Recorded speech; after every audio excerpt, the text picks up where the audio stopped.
Hi and welcome back to my channel. In this video we're going to be looking at what are their secret truths and hidden feelings for you. So there are three groups to choose from. Group 1 is the Sodalite along with this oracle card. Group 2 is the Apatite along with this oracle card, and group 3 is the Cobra Jasper along with this oracle card. So if you want to take a moment to center, focus on your breathing, and feel whichever group is calling to you the most. Maybe it's multiple groups or perhaps all of the groups that you're being drawn to. And I'll give you a minute to make your selection. There are timestamps for each group in the description box of this video, so you can jump ahead to whichever group or groups that you are interested in listening to. And I'll give you a minute to make your selection and then we'll get right into it.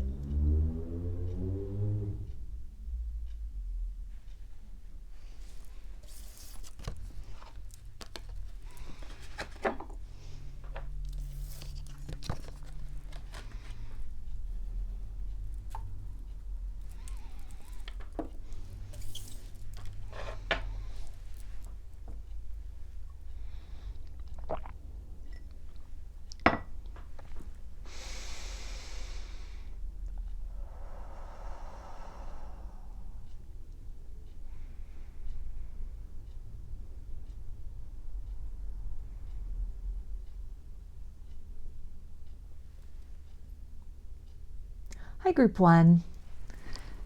You chose the Sodalite. I'll put that right up here. And we'll take a look at this oracle card at the end. This is a Runic card, so there'll be a poem in the book that I will read for this.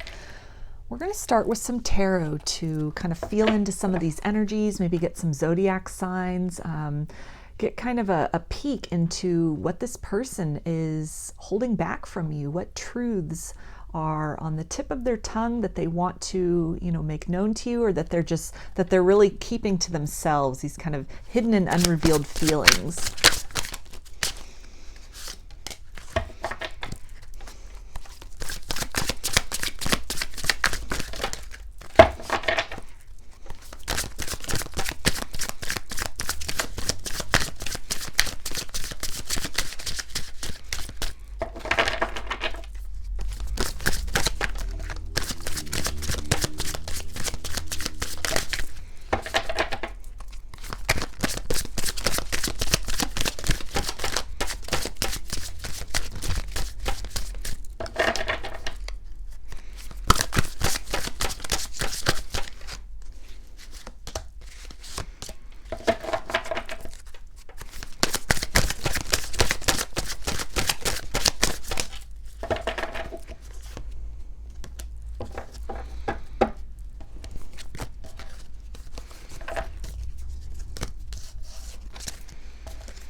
Okay, so we have the Five of Wands, which is fire energy, Aries, Leo, and Sagittarius. So this person is very conflicted within themselves. There's this deep desire for you, this deep passion that they keep feeling compelled to make this known to you, to express this to you, but then something holds them back. This feels like head over heart kind of energy here, where they go back and forth about, revealing their truth, speaking their feelings, making that passion known, expressing that, and then just kind of keeping it to themselves. So some of them could be really tied up in other situations with another person. You could be involved with somebody else, and so that could be what some of this hesitancy is coming from, because of other people involved in the situation, or maybe it has something to do with different cultures, conflicting belief systems, or, just something to do with like family, as in family of origin, maybe religion, religious factors, something that is just really some kind of tradition even that is keeping them really held back in their mind, at least, from being able to, openly express things to you and really, with open arms welcome you into their world. So we also have the High Priestess, which is Pisces, Cancer, and Scorpio. So again, a lot that this person is really, keeping very close to the chest, a lot of unrevealed feelings.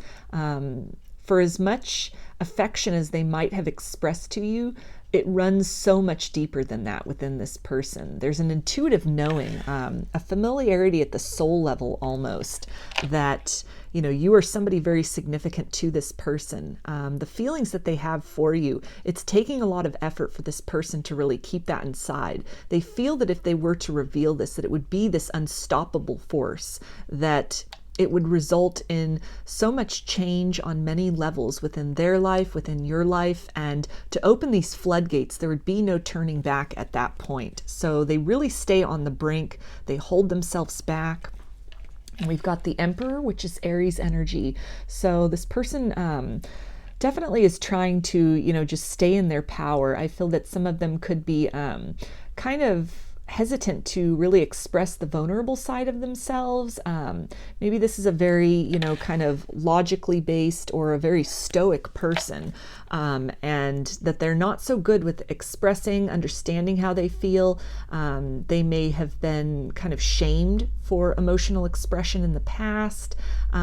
Maybe there was, some kind of rejection or multiple rejections that happened either through, their family when they were growing up, or previous relationships that have really caused them to, it could have wounded them deeply, made them deeply ashamed for showing that vulnerable self. And so they've kind of partitioned that off within themselves, and they've moved through their life, at least recently, or while you've been dealing with them, in this very, kind of empowered, unbothered sort of energy, just really trying to, focus on kind of their status in the world, and the acquisition and maintenance of power in whatever way that exists for them and is relevant to their situation. But it's something that, again, touching on emotional things, although they're feeling a lot deep inside, in general they might have a difficult time expressing emotions to others.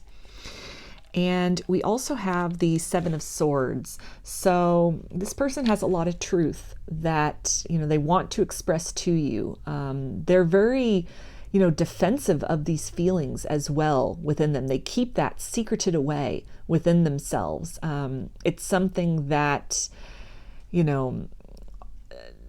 on the outside, nobody would really know the depth of feelings that this person is capable of in general.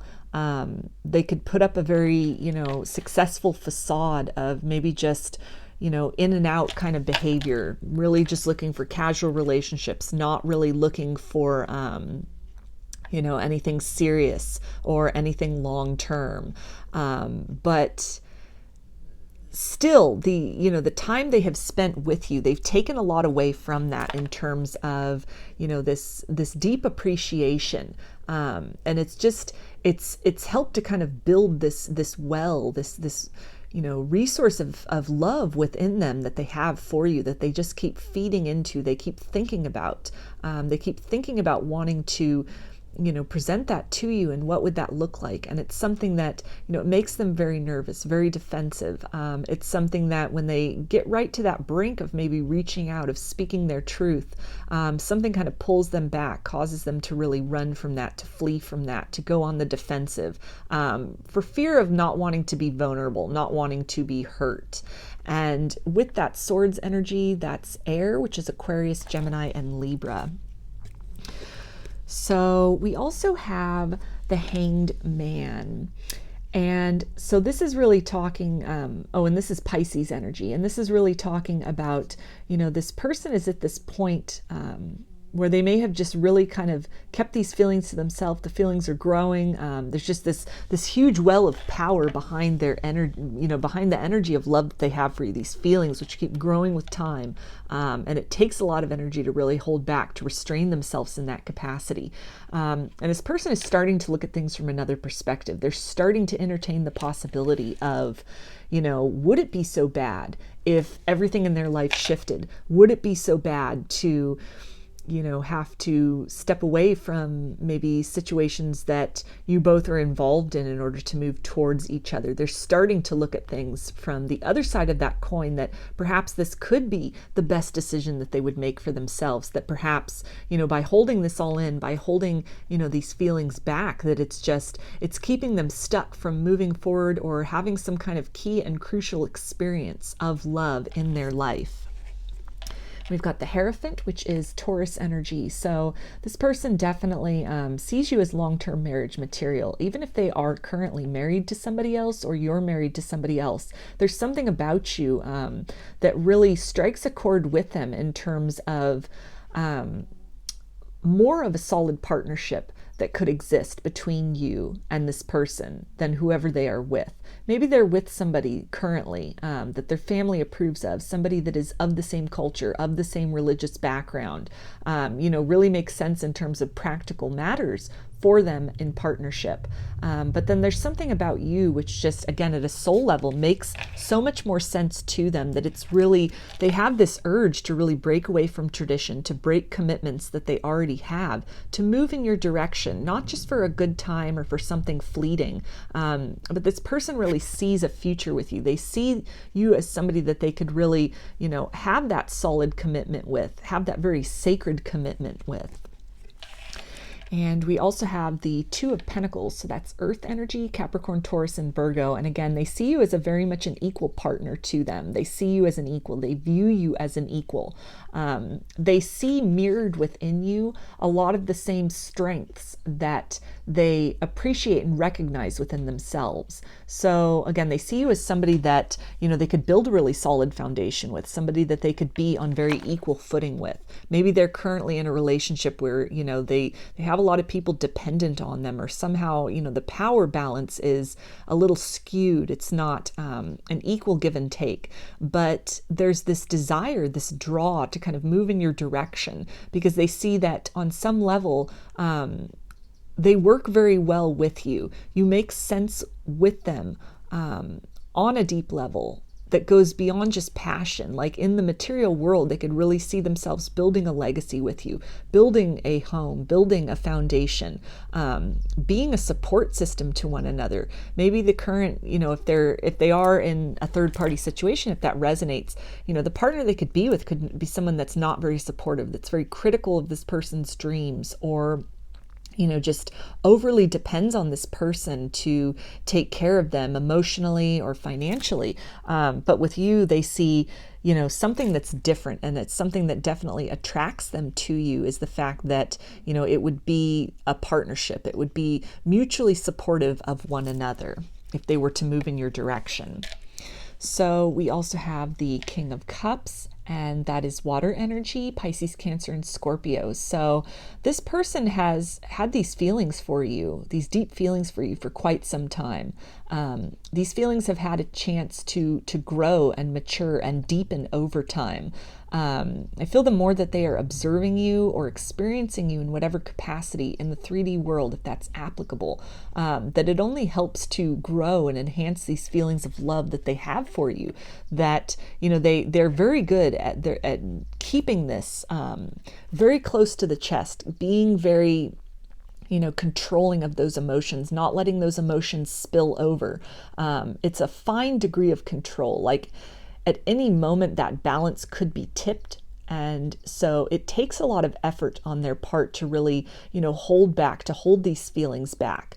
But they could, it feels too like on this card, we've got these dolphins up here in the clouds. I don't know if you can see that on there.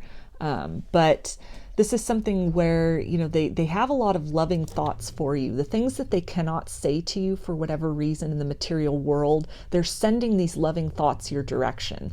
I feel a lot of these people could even be as they're laying down to go to bed at night, they could be, saying a prayer for you. They could be kind of sending a telepathic message of love to you right before they go to sleep, that you are the first thing this person thinks of when they go to sleep, and, the first thing they think of when they wake up, regardless of what their circumstances look like, regardless of who they're in partnership with currently, or, regardless of maybe the ways in which they've held this connection at bay, they've held this connection at arm's length or pushed it away. That beyond all of that is just a facade. Those circumstances are a mask beneath which there is this huge reservoir of love for you that, it only grows over time. This person continues to nurture these feelings. On the outside, they may be, kind of pushing that away, repressing that, not giving into that, not expressing that.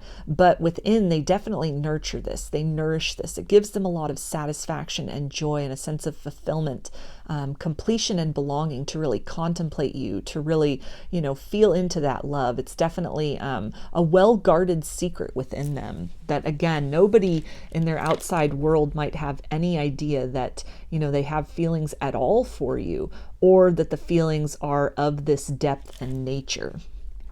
So we also have the Nine of Swords. So yeah, this person thinks about you a lot when they are, kind of laying down, getting ready to go to sleep. There could be a lot of anxiety, a lot of, just this urge to speak their truth to you, move in your direction, and they're holding themselves back for whatever reason. And this is something that they are not comfortable with. It's definitely a struggle. It's something which, a part of them is just screaming out that this needs to change, this needs to shift, that in order to really have peace in their life, and in order to, give you peace and peace of mind, in order for that mutual peace of mind to be achieved, that, these words, these thoughts, these feelings must be expressed in some way, shape, or form at some point, to continue to hold on to these things. Again, this deep well of emotion, it takes a lot of energy, a lot of effort, and a lot of work to really hold that in, to repress that, to keep that quiet. And it's something they don't feel good about, but for whatever reason, they feel that it's necessary, or, the circumstances aren't right, the timing isn't right, maybe there's third-party situations. So we've also got the Six of Pentacles. So there is this deep desire within them to reach out and express this truth to you, express, through loving words, through gifts, through, romantic gestures, going out on dates, sharing meals together, having experiences, spending time together in the physical 3D world, that this is something, that they want to balance this connection out for all the ways that they've been holding themselves back from you, holding these feelings at bay. There is these feelings are just kind of bubbling forth, and it's this momentum that is pushing them. It keeps, as much as they might retreat from that precipice of really reaching out and, expressing this truth to you, as much as they might try to pull back from that, these feelings are so much stronger than that urge to resist. And so this person definitely, like with that Five of Wands, there's a lot of inner conflict with that. It's taking a lot of effort to hold themselves back, and it's almost a razor's edge that they are walking on, between just unleashing it all. And they know that when they say that, when they express these things, these truths, this love that they have for you, it's like unleashing the floodgates. It's a huge force that, will change everything. It will change the landscape of your relationship with this person. It can change, other relationships in their life, other relationships in your life.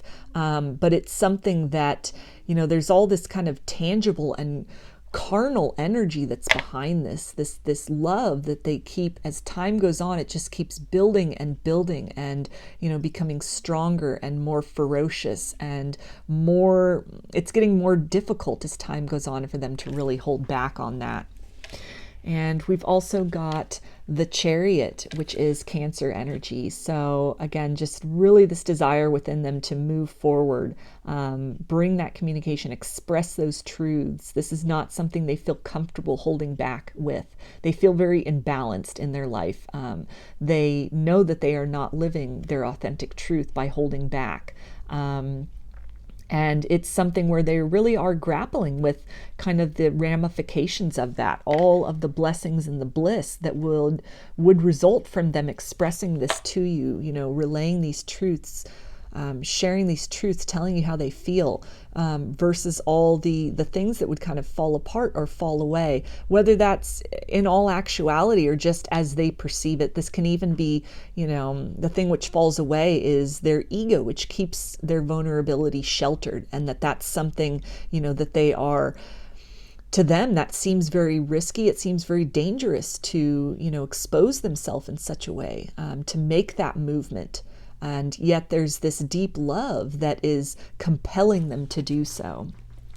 We've also got the Six of Swords. So this person is, I feel a lot of them are really strategizing. They know something needs to shift, something needs to give.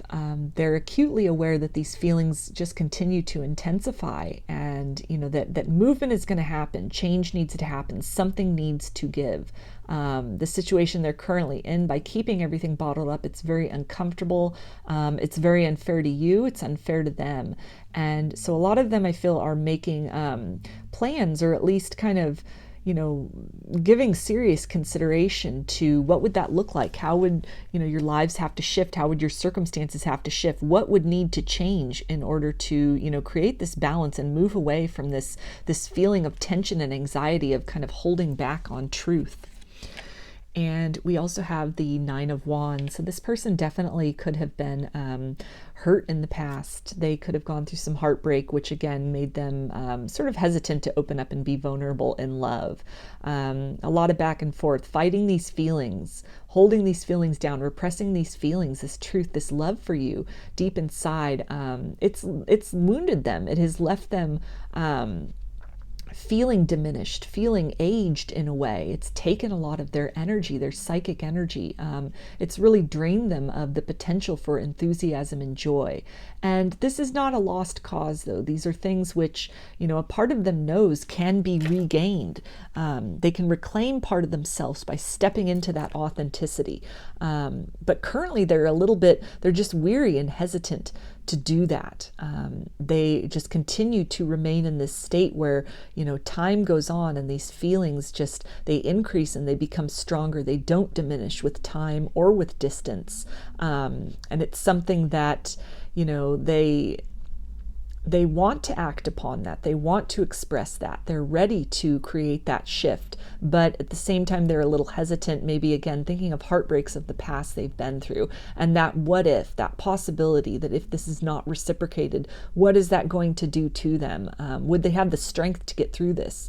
And I feel that because of the depth and breadth of the emotion that they have for you, any devastation they might have experienced in terms of romantic heartbreak in the past, they almost feel that this would be that crushing blow. This would be the defeating blow, and they feel they couldn't recover if, you rejected them in some way, that it would totally, crush their heart to the potential of love, for the rest of their life. And so with that kind of fear, that hesitation, that is something which is motivating them to hold back that truth. And we also have the Seven of Cups. So yeah, this person definitely, has some choices, has some things that they are looking at in their life. The choice to stay silent and, continue to exist with this pressure, live under this pressure. And, maybe that pressure is alleviated in other ways. There's the possibility that if they don't speak this truth to you, that, someone else will come into your life. And that's something that they fear as well, that, you'll find love in the arms of another and they will have lost this chance. There's also, the thought that crosses their mind that's a very real consideration, that to continue to suppress these things, it will just erode the other relationships that they have. It'll manifest in other ways. And so, they'll experience loss in general of maybe a current partnership or a current set of circumstances, because they're, just kind of moving into this sort of irritable energy, this inauthentic energy. And are not really able to show up and, attend to things as much as directly and thoroughly as they should or as they could, because they're, a lot of their energy is spent kind of repressing these things. And then there's also the choices they're considering as far as, the potential of a beautiful future with you, of, both of you really stepping into love. There's the possibility that you would reject them, but there's also the possibility that you wouldn't. So all of these things are, going through their mind. This person goes back and forth. They're very, kind of thinking about this from every angle. And, their thoughts are just as much of a rolling sea as, the kind of the quantity and the character of the love which they have for you, that only builds and continues to transform and be this great momentum within them, something they can't ignore, they suppress, but they are minimally successful at doing that, in their mind anyway. It's something that, they have to deny a lot. They spend a lot of time making sure that this isn't known, that it is kept secret. Perhaps, even and sometimes at some levels kept secret from themselves. They deny it to themselves a lot.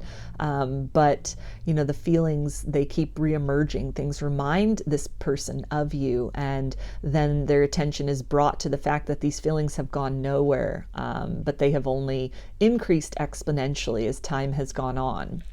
So I'm going to get an oracle card to get a little more clarification about this, about how this person is feeling. What is this kind of secret truth that they're holding inside?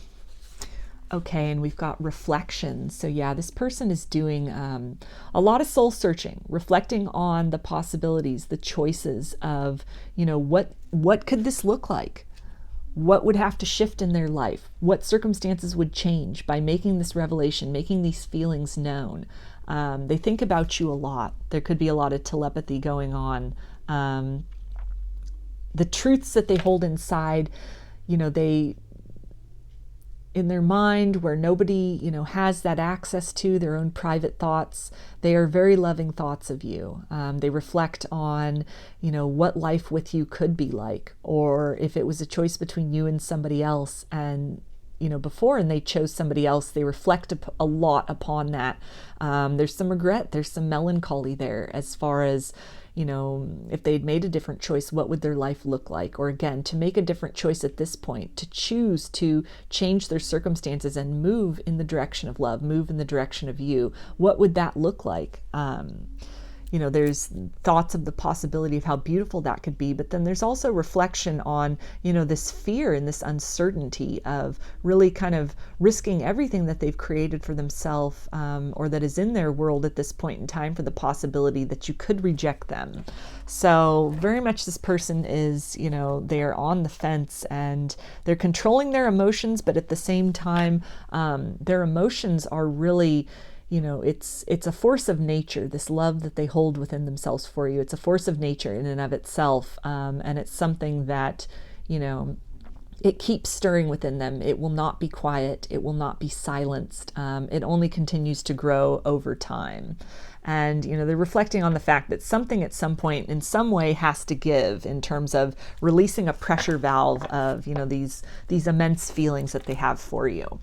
So let's get some messages from this person now. What are some of these truths, these, secrets that they would like to tell you? And they say, when I am with you, I feel so complete. I don't want for anything else. So yeah, if they're with another partner, the feelings that they have for you, it exceeds whatever they are experiencing in their current circumstances, or, what they have experienced previously in love with others. They also say, we are magnetizing each other. Your radiant light draws me in. So very compelled to, express these feelings. They're very drawn to do this. This person is most likely on the brink of reaching out and confessing everything, only to, sort of have to wrench themselves back from that edge and, settle back into that comfort zone, into that silence. And my love for you runs so deep. So yeah, that came out throughout this entire reading so far with, this depth of emotion that they have for you, this depth of love that is, it's a force of nature in and of itself. It's deep in the way that, the ocean is deep. There's so much churning in there. There's so many layers to that. There's so many components to that.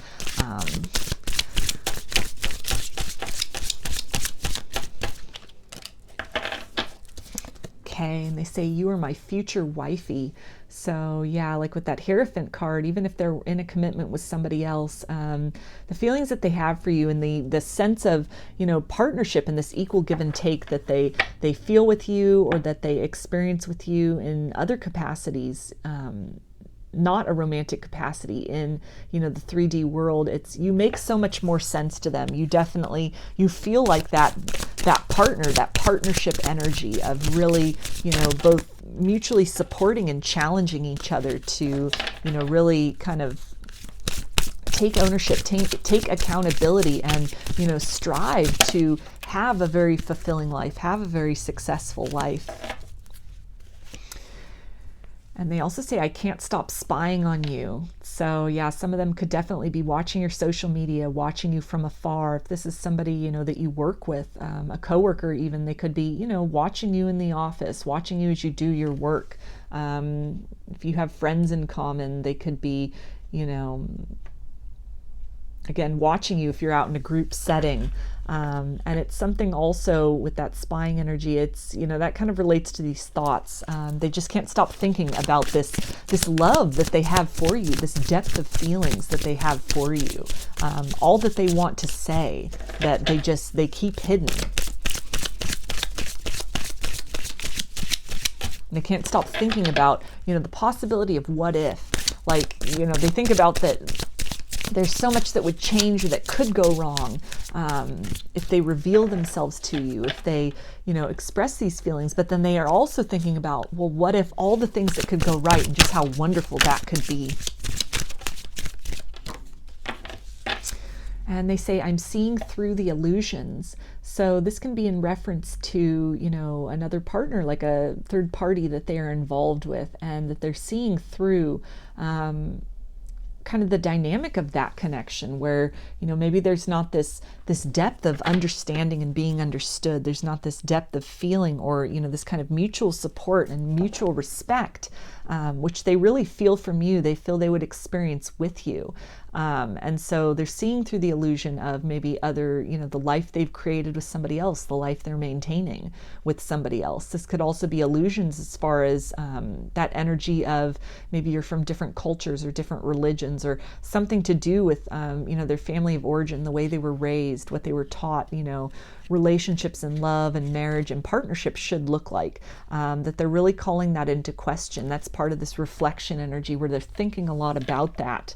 And really, exploring their choices, exploring, these other possibilities of something that could be done different. What would that look like? And really seeing into the truth maybe of the things that they've kind of kept hidden within themselves and, things that other people might have told them, are the basis of, a good marriage or a good relationship or compatibility. And they're really seeing through all of that and, seeing to the core of this deep well of emotion that they have for you.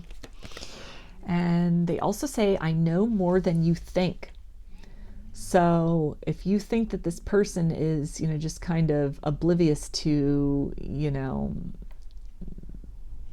the chemistry between the both of you, the energy between the both of you, the potential of a really great relationship that exists between the both of you, then they're letting you know that, they're aware of that. They're very aware of, this dynamic between the both of you. They're very aware of their own feelings for you. They're very aware that, because as much as they're holding back on this, you can definitely probably sense, although it seems like they put up a very good mask for others, but there's this energetic connection here where I feel you're sensing that they're holding back. You're sensing that, they're not being completely forthright with you as far as if they push the relationship away, denied feelings, or have just really kept those to themselves, have not come forth with that.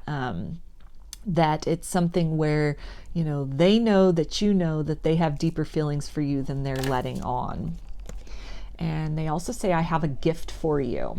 Yeah, so that energy came up with the Six of Pentacles, where they could really feel this urge to, I feel the gift in this sense could even relate to making that communication with you, telling you how they feel, expressing their love, sharing that with you, because it's something that, to them, it's not really burdensome or oppressive. It's not something that they're, that they don't enjoy. It's very precious, this feeling they have for you. It's a very, tender and beautiful feeling, this love.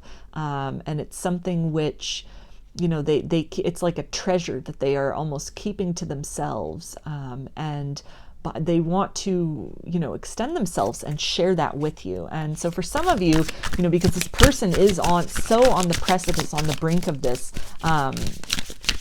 they really want to come forward and express this. And for some of you, they definitely, this huge force of nature, this love within them, and just, all the effort and energy that it's taking to really suppress that, to hold that back. It's something that a lot of them may just discontinue that, and they may come forward with that offer of love, with that expression of love.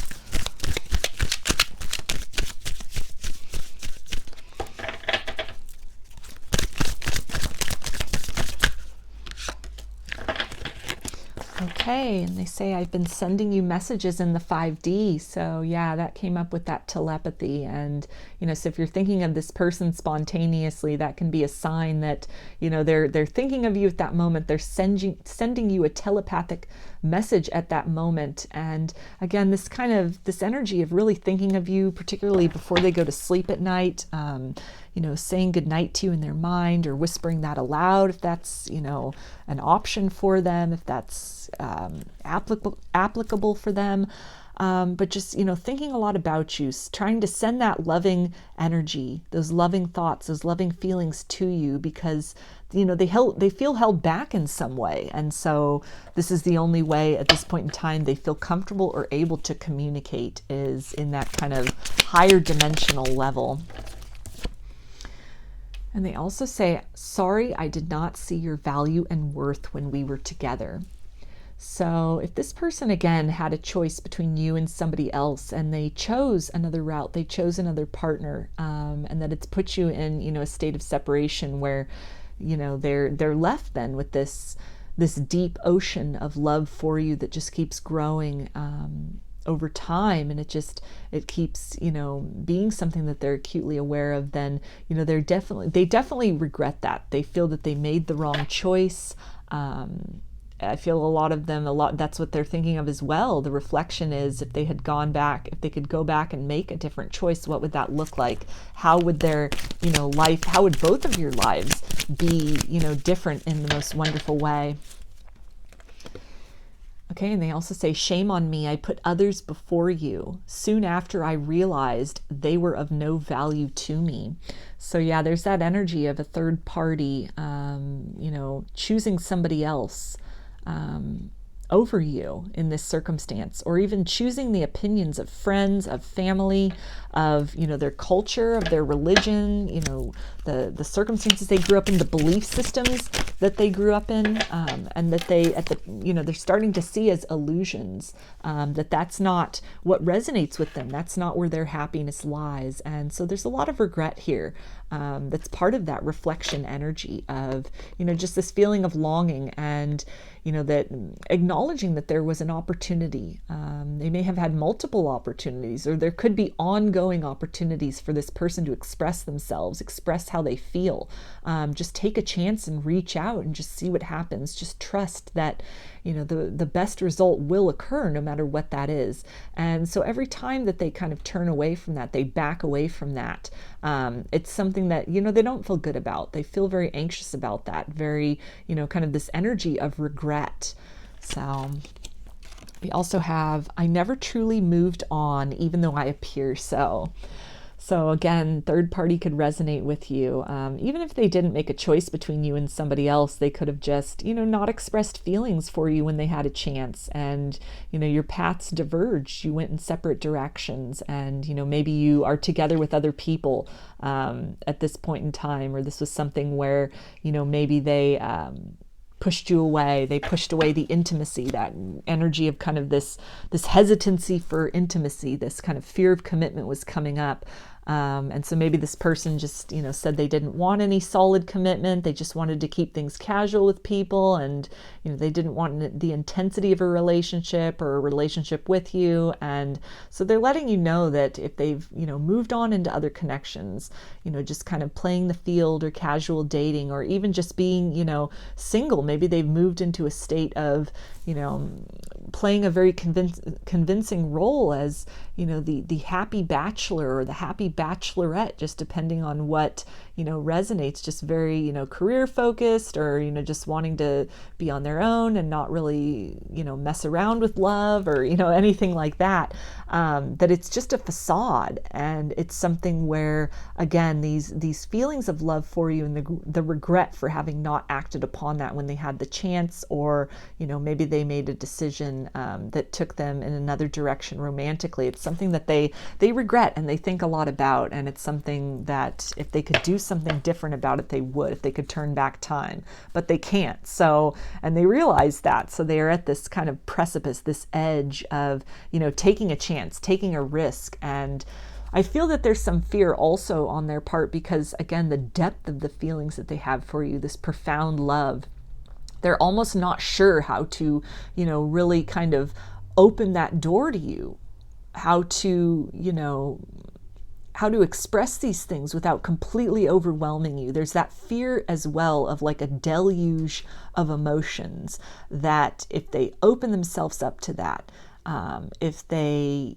begin to express these things for you, that it's like a torrent, there's no stopping it, that it will, it will make them both very vulnerable and exposed, but it also runs the risk of overwhelming you with just how deep these feelings are. And if this is someone that you haven't, maybe that you broke up with a while ago, or it's been a while of, kind of just, loving each other in silence, then there's a hesitancy on their part that maybe it'll freak you out. You'll be a little bit scared that they, have these deep feelings for you that all this time they've said nothing about. And it's something that they're really acknowledging. They don't know how to kind of build slowly, sort of one piece at a time,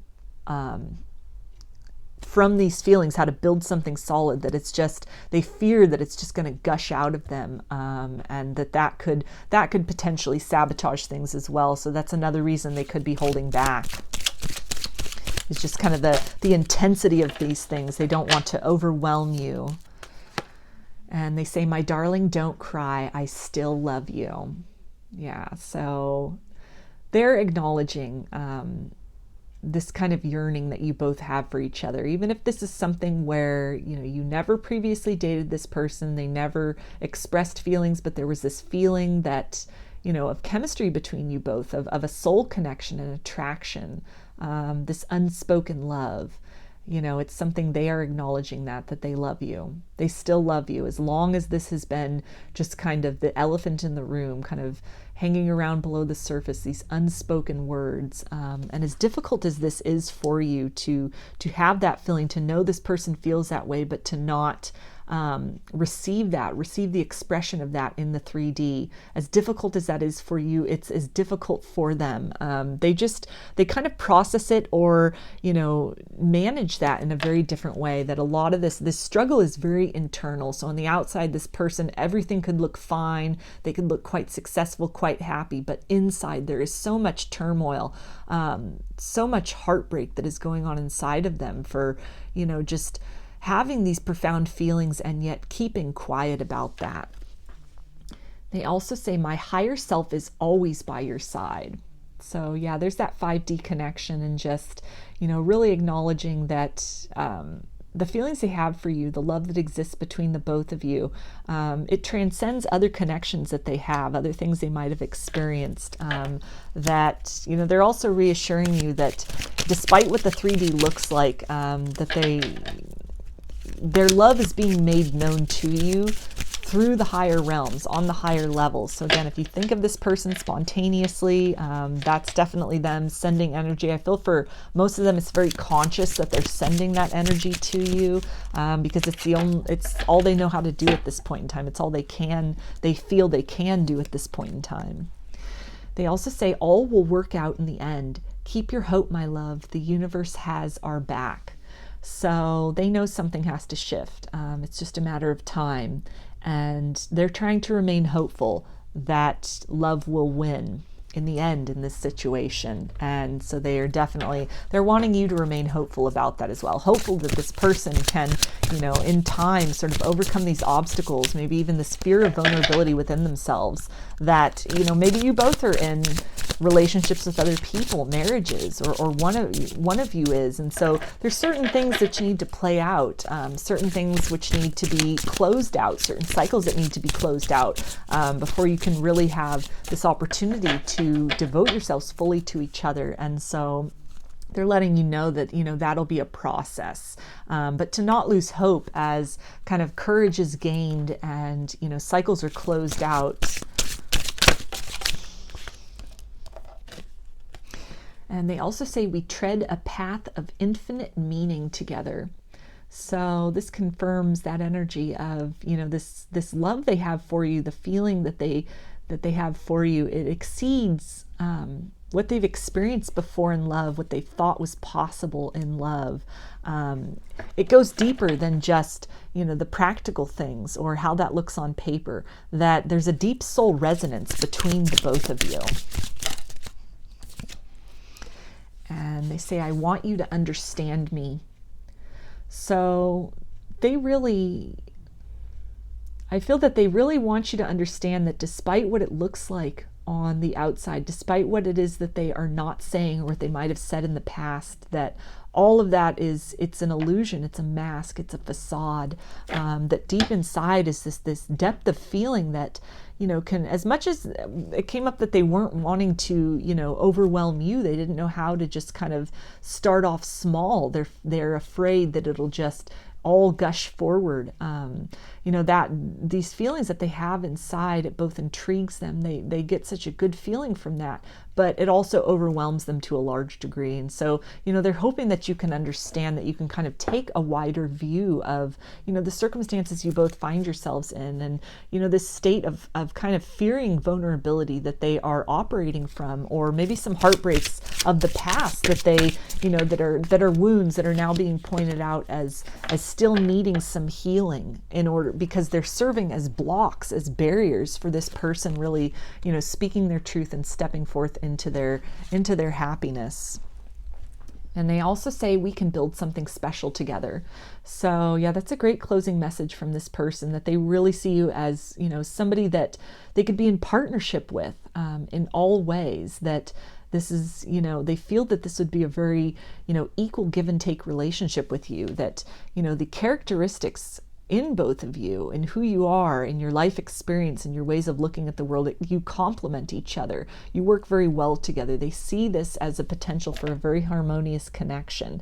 And so it's this feeling of fulfillment within them that is, it's supported by this deep, almost like force of nature love that they hold within, that they hold inside, they secret away and keep hidden from you.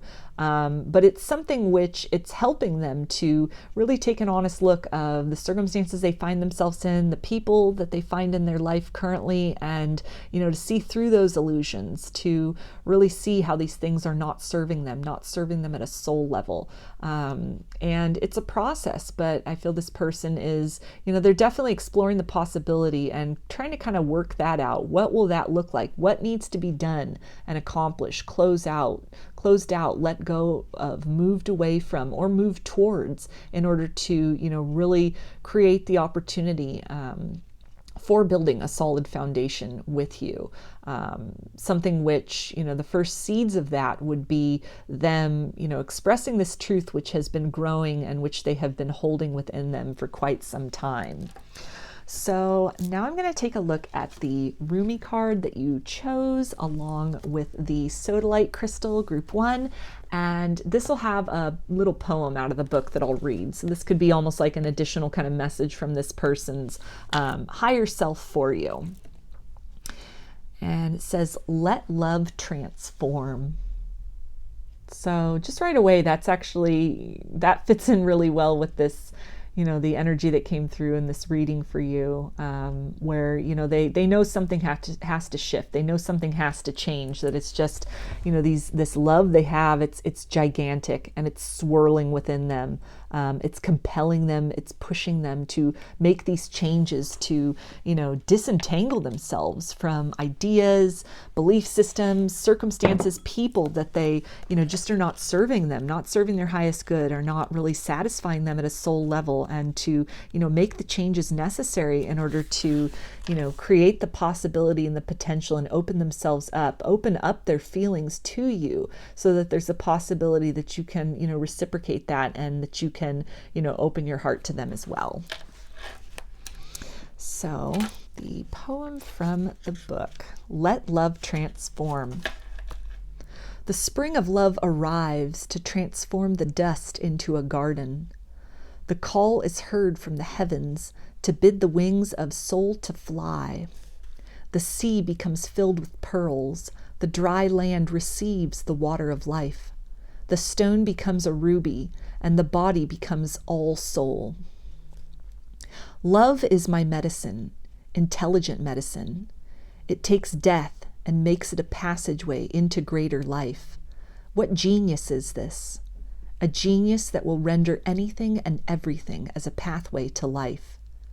I have found a bench upon which we may be seated. Nay, not a bench, a love seat. It is carved of precious ruby. It sits under the gentle shade of an ancient tree that thrives in love's garden. Come sit with me, beloved, as we let the whispers of the great beloved penetrate our hollowed ears, carried upon the sweet afternoon breeze. As the sun begins to set, the colors become vibrant. Even if we are deaf to the beloved's tender whispers, we shall not be blind. We shall be captured by the vivid display of the beloved's artistry and be transported into peace.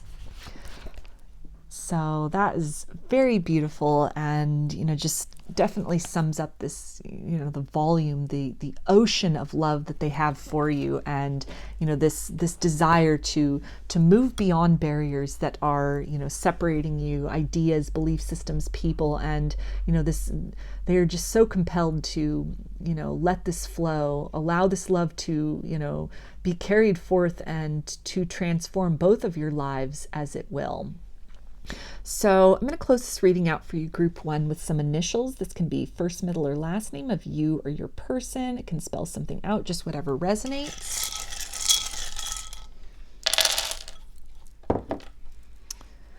We've got R, J, P, W, H, M,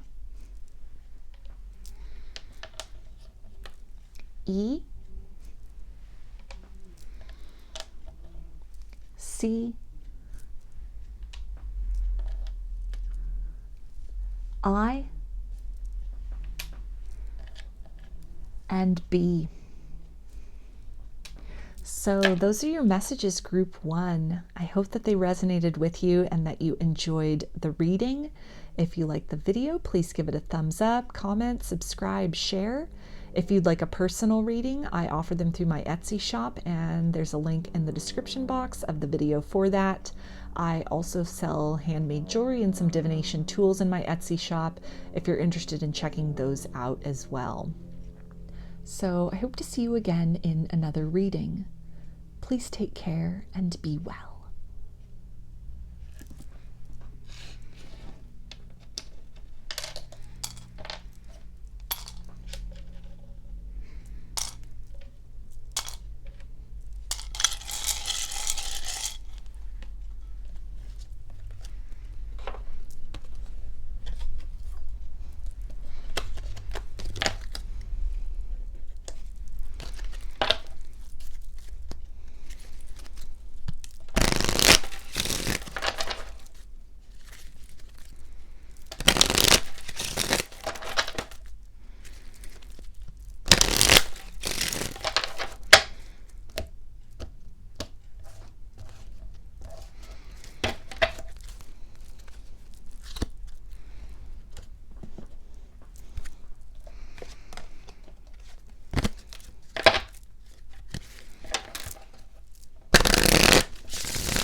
Hi, group 2.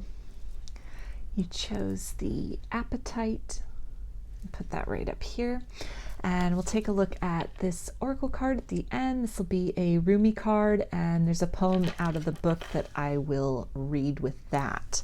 So I'm going to start with some tarot to get some zodiac signs, some clues about kind of what this person's feeling, what they're holding in that they are not telling you, truths that they are not revealing, secret feelings that they have for you.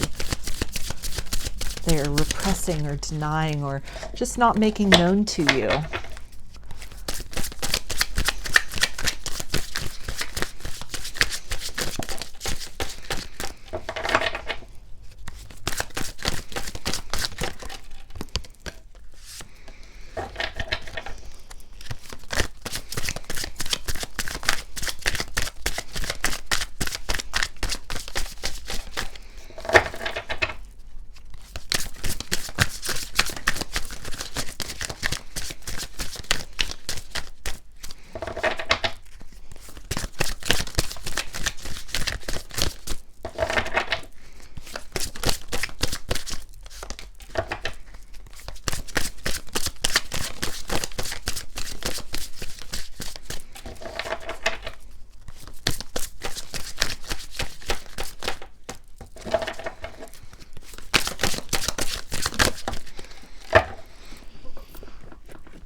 Okay, so we have the Seven of Swords, and that's air energy, Aquarius, Gemini, and Libra.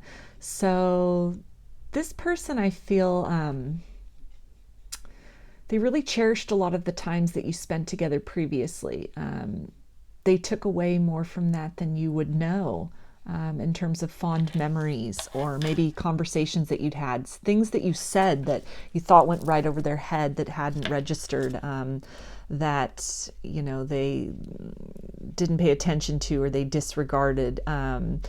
It's even loving words that you might have expressed to them that they kind of, you know, rebuffed or rejected or ignored or pushed away.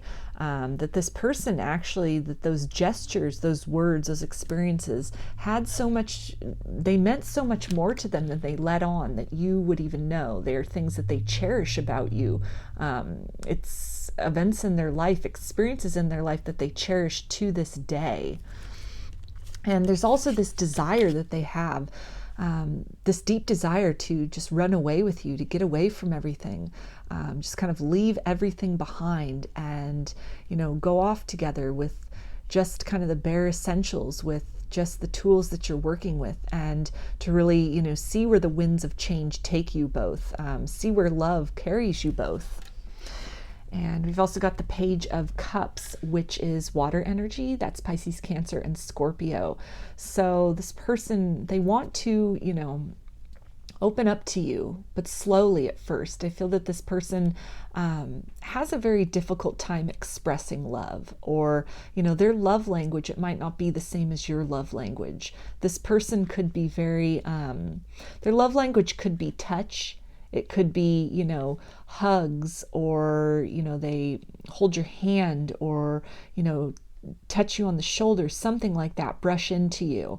And so that might be different than your love language, which, say, is in the form of loving words, affirmations, gifts, things like that, you know. And so you could be,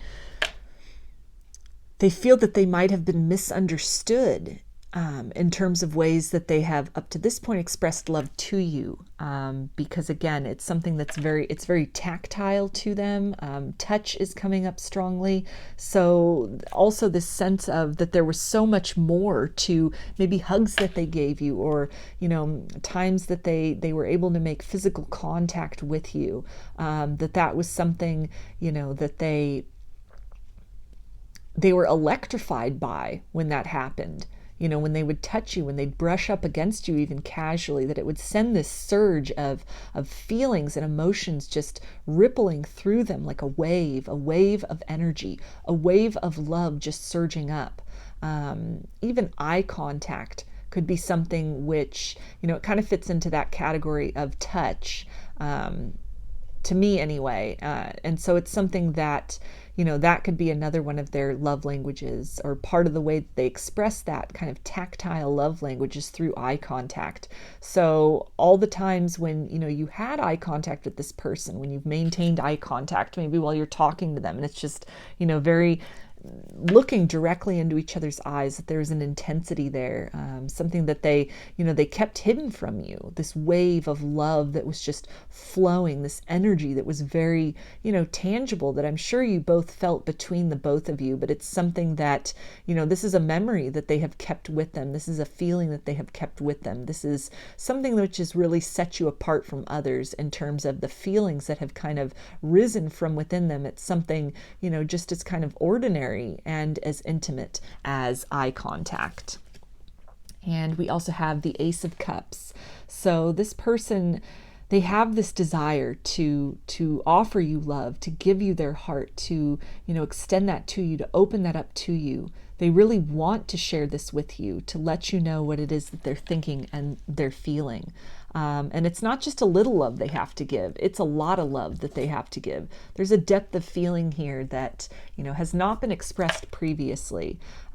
It's something where you might only be kind of fractionally aware of what it is that they feel for you, that whatever expression there's been currently, it pales in comparison to, how substantial this feeling of love is that they have for you inside, and that it's something which, it makes them very emotional to think about that, to think about the possibility of, stepping forward to you and, offering you that love. It fills them with this sense of, belonging, and a sense of rightness, and a sense that, this is where their heart belongs, that you are who their heart belongs to, that, whatever kind of experiences they might have had in the past in love that could have jaded them, or, really made them skeptical of opening up to love again, or opening up to a person in the same way again, that there's something about you, something that, it's not even something they can put their finger on. It's this intangible energy that's exchanged between the both of you that really, it makes them feel that they can conquer past heartbreaks, or, these, again, just kind of this feeling of being jaded or really guarded against love, that you make them want to open up, to maybe kind of defy that pattern that they have established within their life. And we also have the Nine of Wands, or I'm sorry, this is the Nine of Pentacles, excuse me. So they see you as somebody that, they see you standing in your independence, in your radiance. They're very attracted to that. They see you as somebody who, could be an equal partner with them, somebody that, you have a lot to offer to the world, to others. Some of them might feel kind of inadequate next to you even, that it's just, they know they have to, go big or go home, basically. They need to really come to the table with their best. And so it's something that you also, they feel that you really encourage and challenge them to step into that best version of themselves, to not play small with their own life, to really focus on, goals and on, fulfilling these dreams. And they feel that with you, they would be very well equipped to do that, very well supported, both in terms of like an economic partnership between the both of you, but also very much emotionally supported, kind of spiritually supported to really follow those real world dreams. Maybe they had partners before that just kind of, laughed those things off, or, really discounted what it is that they wanted to do and be and build in this life. But they see you as somebody very contrary to that. They see you as, very focused on and very determined and undeterred in the pursuit of that which sets your soul on fire, that which, makes you feel success and abundance and fulfillment. And this is something which really inspires them. And they see you as somebody who, can really encourage them to step into that, best and, most kind of tenacious and hungry version of self. And that with you, they would be able to accomplish a lot of things that they have set out in this lifetime to accomplish. So we also have the Ace of Pentacles, and this again talks about, wanting to offer you that cup of love. I feel a lot of them want to, offer you a partnership. They want to, make it very clear in a tangible way. This could be in the form of a phone call, a text, an email, a gesture of love, some kind of unquestionable, solid, commitment of love that they want to offer to you. That can be getting into a relationship, being exclusive, being monogamous, but just something that, they would want to, just build this, that the feelings that they have for you are not just coming forward to, enjoy a night together or a few days together, a season together, a period of time together, but that this is something that they would want solid and long-term commitment with you. And with the Pentacles, that is Earth energy, Capricorn, Taurus, and Virgo. So we also have the Lovers, which is Gemini, and this person sees you again as this complement, this perfect match, someone that could really, challenge and encourage them to be and do the best version of self in this lifetime. They could see you as their counterpart. They could see you as their soulmate or their twin flame, if that resonates for you. But just something about this connection is very, kind of fated is the way that they see it. They see you as the person that they could really, step into that best version of self and build that satisfaction and that happiness. Be very equally supported and challenged in this life together to, mutually kind of feeding off each other's strengths, encouraging each other, and really picking up the slack for each other in the ways that only you can do for one another to really, have this harmony. They see this as, a very harmonious feeling that they have for you when they think about this, when they think about the feelings they're holding inside that they aren't expressing, this truth that they see as this kind of like the ultimate partner. You're that perfect match for them. And we also have Death, which is Scorpio. So this is really talking about that they can see themselves, it's coming through, they can almost see themselves being reborn in your presence. They feel that if they were to express this love, that it would signal, an end of everything that they had built before, everything they'd known before, that to open themselves up, open their heart, express this love, open up to, the exchange of love between you, that, illusions would come down. Their world would change. Things would never be the same. Love as they knew it would cease to exist. And from that, something new and sacred and divine would come forth, kind of like the next level, the next evolution, the next stage. They see you as the next stage in their life. They could definitely be kind of holding back these feelings and these thoughts because some of them aren't ready maybe to let go of heartbreaks from the past, or things that cause them to, keep love at a distance, or, even some kind of a phase from going from bachelorette to, a person in a couple moving in the direction of marriage or long-term partnership or life partnership. This could be something that, that sort of change, that sort of sense of forever, that feeling of eternity, it makes them a little bit hesitant, but at the same time, it's very natural. It feels like a very natural progression for them. They feel that inevitably, that this is inevitable also, that at some point in time, these feelings that they have for you, that they keep within, will not just remain within. An opportunity will present itself, circumstances will arise, it'll be the right time for you to hear what they have to say, for them to know that it's time to express that, and that it will be very inevitable, that you two will come together eventually as this, this divine couple, this, this counterpart energy, this soulmate energy, this very complementary energy. Yeah, and we've also got the Two of Cups. So again, the inevitability of this partnership, the inevitability of this union.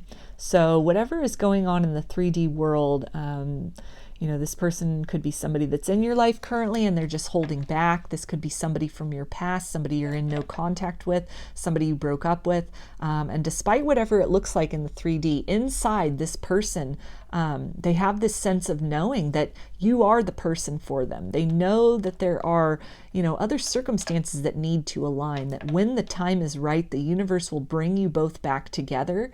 And that, you are each other's destiny. You are each other's happily ever after. Both of these cards here, these couples, they're standing under these rainbows. So that being almost like a symbol of kind of fortune and luck and, this kind of providence energy. And so they really feel that you are the reward for the challenges also that they have gone through, the things that they have endured and that they've overcome, and that they've learned to live with in their life. That on the other side of that, they keep pushing, they keep, moving their way through obstacles and barriers and, growth and just all of these things that occur, to them and around them, that they keep pushing through that because they feel on the other side of that by, just being very diligent and true to themselves and really surrendering to, the process of what this lifetime has for them, the lessons that they signed up to learn, that on the other side of that is you. It is this connection, this divine soul connection. And we've also got the Queen of Wands. So they find you very attractive. That could be something that, maybe like with that, the eye contact that came up, maybe they look at you a lot, or, if you were with them previously, they used to maintain eye contact very well. I know it's, some people find that very uncomfortable, very threatening, the, eye contact and maintaining eye contact. And there is a degree of intimacy. It's very much soul to soul eye contact, soul to soul communication when you are in eye contact with another. And so there are different people who just by their very nature or the nature of the relationship, it's hard to maintain that eye contact. Again, it's seen as something that's, or perceived as something very threatening by some people. It's very direct, it's very vulnerable, it's very exposing.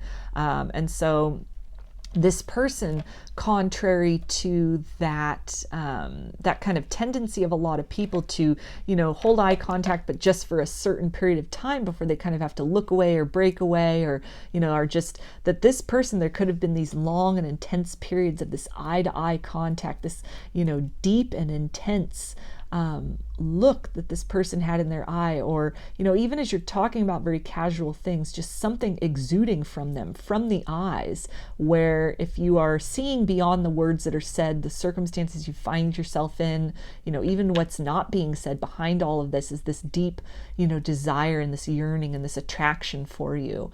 And also with this, this energy, this counterpart energy here, this person is definitely, they're very magnetized to you. They're very drawn to this connection. To some degree, I feel that they do resist it. But inside, there's this feeling of destiny, of feeling that, this feeling of trust and peace on their side, which is not to be mistaken with complacency, but they almost feel like in the end, this will work out. In the end, it's meant to be the both of you. And we've also got, and let's see, with the wands, that's fire energy, which is Aries, Leo, and Sagittarius. So we also have the Chariot, which is Cancer energy. And so this is really talking about, again, this counterpart energy, really balancing each other out. They see you as somebody that, really complements them in the best ways, that your energies meld really well together. You have kind of the proper amount of things in common and just enough difference to keep things interesting, and it's something where they feel that partnering up with you romantically can really, the two of you can really create some momentum to, making a very beautiful life for each other and together in this lifetime. And this also indicates that, again, they've really, on some level, they have surrendered to this idea of destiny or of fate, this inevitability of you two being together. And so they are allowing themselves, they're not maybe really taking an active role currently in expressing these feelings to you. And it doesn't seem at this point, there's still a few more cards here. It doesn't seem at this point that they are, actively planning, strategizing some kind of, way of making these feelings known. But there's a sense of kind of looking at the bigger picture of things, of sort of taking a wider view of the circumstances, of the situation, of the dynamic between the both of you. And there's a feeling where this person is allowing themselves to be led to that point of intersection with you when the time is right, following this instinct, following this urge within them, that they really feel that when the time is right, it will be the time for you. They will know when the time is right, and that you two will, couple up together. You two will, express this love. You'll share this cup of love. You'll exchange this cup of love with each other, enter into this, long-term and stable partnership, and go from being individuals to being almost like a unit, sort of like melding together, still maintaining your individuality, your own particular gifts, your own strengths, your own interests. But at the same time, there's almost like a third component here of, two whole individuals coming together to become something, enhanced, something more than just a unified being. So we've also got the Temperance card, which is Sagittarius, and this is again speaking of this balance. They have a deep sense of peace about you, about this connection, about the inevitability of what they see as, you two will it'll be the two of you in the end, is the way they see things. These are the feelings that they're holding in, the truth that, they're getting signs about this, or it's just an inner knowing within them. And so, despite what the outside circumstances look like, they're not really feeling this constraint of time, this crunch or this pressure to, act and do and be. They're really trusting that, you both, if you're in some kind of separation, that you're in this process of really stepping into this authenticity, stepping into that fullest version of self. And that when the time is right, you will both come back together as, healed and enlightened and, just very empowered individuals. And that when that happens, it will definitely balance out any kind of sort of grievances or deficits within this, any kind of deficits of time, that the quality of time you both will have together, the quality of the experiences you will have when you come together, it will really outweigh in their, this is the way that they're feeling, it will really outweigh any kind of periods where, the outward expression of emotion might have been kind of minimal or lacking between the both of you. And we also have the King of Swords. So this is definitely talking about, they're very certain about you. In their mind, they may have pondered this connection for a while. They may not have always been so certain. I feel that at the soul level, there was always this knowing, but some evolution has taken place within them, an evolution in their thought. They've thought a lot about this connection. They've felt into it. They've pondered it. They've really explored the sensations that they've gotten in your presence, those kind of like waves of electricity, those feelings of love just sort of washing up through, even just brushing against you or eye contact, just being in the vicinity of you. And it's something where they've come to this greater understanding. They have now arrived at this place of surrender, surrendering to what they feel is the inevitability of the destiny of the two of you being together. And we've also got the Seven of Cups. So this is talking about, some other lessons, some other cycles that may need to be closed out, some other kind of different experiences which this person feels still need to be had, need to be gone through before, this coming together with the both of you. They also feel that, no matter what choices are made, they feel almost very free in making different decisions within their life, because they feel all roads lead to you in the end. And we also have the Ten of Wands. So this person is definitely they're carrying this depth of passion for you. These very profound feelings lie underneath this all. And instead of, most 10 of Wands show somebody with like a bundle of sticks, you know, these wands, and they're like, sometimes they're carrying it up a hill, or they're just kind of trudging along and they're kind of bent over, and it's very oppressive. In this deck, you know, these wands are literally like magician's wands. These are tools. These are not objects of oppression. These are objects of empowerment, of manifestation, of really, you know, shifting reality and circumstances according to one's will. And so I see that, you know, with this card coming out here at the end, this person, the feelings that at one point it might have burdened them, just these things they were thinking about, you know, this connection, this intangibility, this depth of feeling they may, you know, they have for you, and, you know, that could have been deeper than what they felt or experienced for anyone previously. And it's been something they've given a lot of thought to.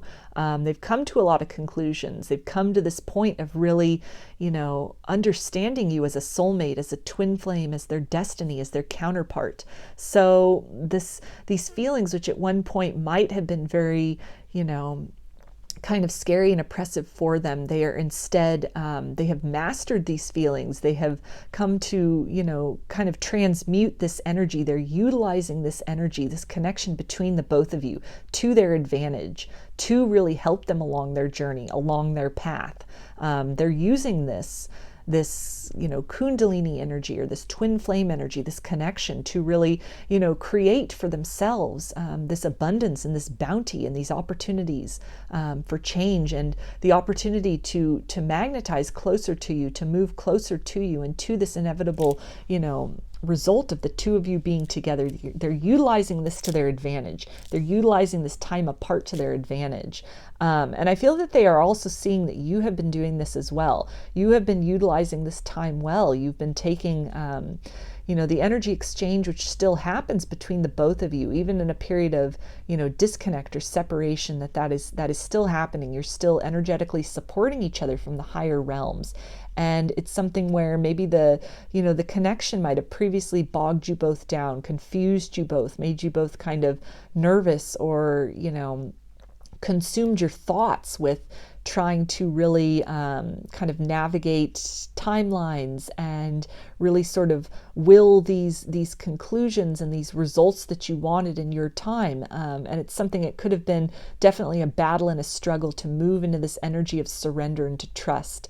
But this person has definitely done that. They have definitely accomplished that. They have transcended something in this capacity, in this dynamic, and they're seeing that you have done this as well. So it's very mirrored energy, like with the Chariot here. You're definitely mirroring each other. And it's something where, again, they are allowing themselves to, you know, not be overwhelmed, not be scared by these feelings, feel these feelings, trust in that wave of electricity, and seeing that there's a bigger picture and a purpose, really an energy of destiny and inevitability to you two coming together eventually. So I'm going to get an oracle card to get a little more clarification about this for you, group 2. Okay. So we have enchantment. So this person definitely, they're probably seeing a lot of signs and synchronicities. They're seeing a very magical quality to you, to this connection. Something that might have kind of spooked them before is something that is now, in fact, drawing them in. It's something that they are recognizing, that this connection, the bond between the both of you, the journey you both are on, they're seeing this as something sacred. They are seeing this as something divine. They are seeing the divine's hand in the two of you meeting, of these feelings really, you know, being birthed within the both of you, the existence of these feelings, the depth of these feelings. And it's something that they're, you know, they're really leaning into that. They're leaning more into the positive aspects of, you know, these feelings that they hold inside. They've moved from a state of, you know, being burdened by that to really leaning into that, to allowing themselves to be swept up in the magic of possibilities and, you know, kind of the surprises that the universe will have in store for both of you. And so it's a very hopeful energy, kind of a whimsical energy that they have. Definitely, you know, feelings of attraction, but then it feels very romantic also, in kind of the classical sense. So not so much naive, but almost like aspects of, again, chivalry and destiny and, true love that might to them previously have only kind of been the thing of fables, of fairy tales, but through their experience, their encounter with you, and these feelings within them that continue, that they hold inside, that they keep to themselves for now. It's really this connection and the feelings they have for you. It's really making them believe in magic and to witness magic as it takes place in various forms in their life. So let's get some messages from them for you, group 2. What does this person want to say to you? Okay, they say, our souls have known each other for eternity. I know we are destined to be together. So that is a great confirmation there of that knowledge of this destined connection. They know that in the end it will be the two of you. And they say, I'm working hard on myself. I want you to be proud of me. So that's that 9 of Pentacles energy, and just, really focused on kind of working through some lessons, working through some triggers, doing some healing, stepping into that abundance mindset, generating abundance for themselves, a life that they are satisfied with, so that on equal footing they can come to you in this energy of partnership as opposed to dependence. And they say, I've been rehearsing what I want to say. I have been so nervous. It has to be perfect. So they're playing over these scenarios in their mind of, really trusting in divine timing, trusting in the inevitability of this connection, but then also, allowing themselves to be swept up in that fantasy. And what's that going to look like? What's that encounter going to look like? What are they going to say? How are you going to react? And it's something, it's a good nervousness. I feel that it's not something they're really fearing, but it's something that, it's this eager anticipation, this excitement, almost like this childlike wonder of, kind of when are you going to, come into each other's lives? When are you going to cross paths? When is going to be the opportunity that, the universe has planned for, the coming together of these two counterparts? And they say trust in infinite possibilities. So there's that energy again of trust and, this kind of fated connection, this destiny between the both of you. And they are very much in that energy of trust, trusting that in the end it will be the both of you. And they say, I think often of wanting to see you. So yeah, planning, anticipating, really excited for, and they're following the signs. They're really focusing on themselves, focusing on, their ascension, their healing, and their growth. But then there's this energy, they're doing it for themselves, but there's also this idea that at the end of that rainbow, the reward for those struggles is, this partnership as two very empowered and self-aware beings. And it's something that, they are thinking about very fondly. They're eagerly anticipating that union between the both of you and being able to express what's on their heart, to tell you about the conclusions that they've come to, the ways in which they've come to really understand and appreciate and work with this energy between the both of you. And they say trigger happy, so unfair. So again, they could definitely be focused on, working through some wounds, working through some triggering, doing some healing, really committed to, stepping into that best version of self, which they, I feel that they've come to this point that they know is very necessary. It is part of that path which leads them to this destiny, which leads them to this point of it being the right time for you both to, give and receive that cup of love from one another in the best and, deepest and healthiest way.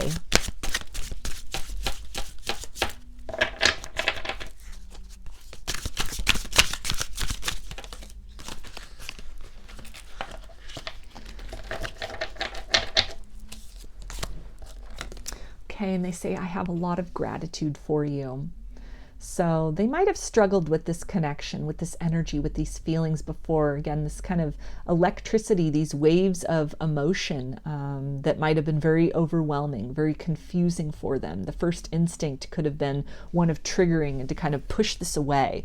But in this period of having pushed things away, a lot has become clear, a lot has become known, and they've moved into this space of gratitude, of receptivity for the gift of this connection, this opportunity to really step into this ascension journey, to step into a more evolved version of their soul, to actively take a role in that, to participate in that, participate in the manifestation of, the kind of love that maybe they had only dreamed of, a love that is, equal in its give and take, where there's space for each person to really be themselves, be their authentic selves, challenged and cheerleaded all along the way by this other person, where autonomy and individuality is paramount. But at the same time, then these two very empowered and self-aware individuals come together, and it's almost like this third energy, this enhancement, this being that is beyond being, that represents, the two of you as a unit, as a couple together.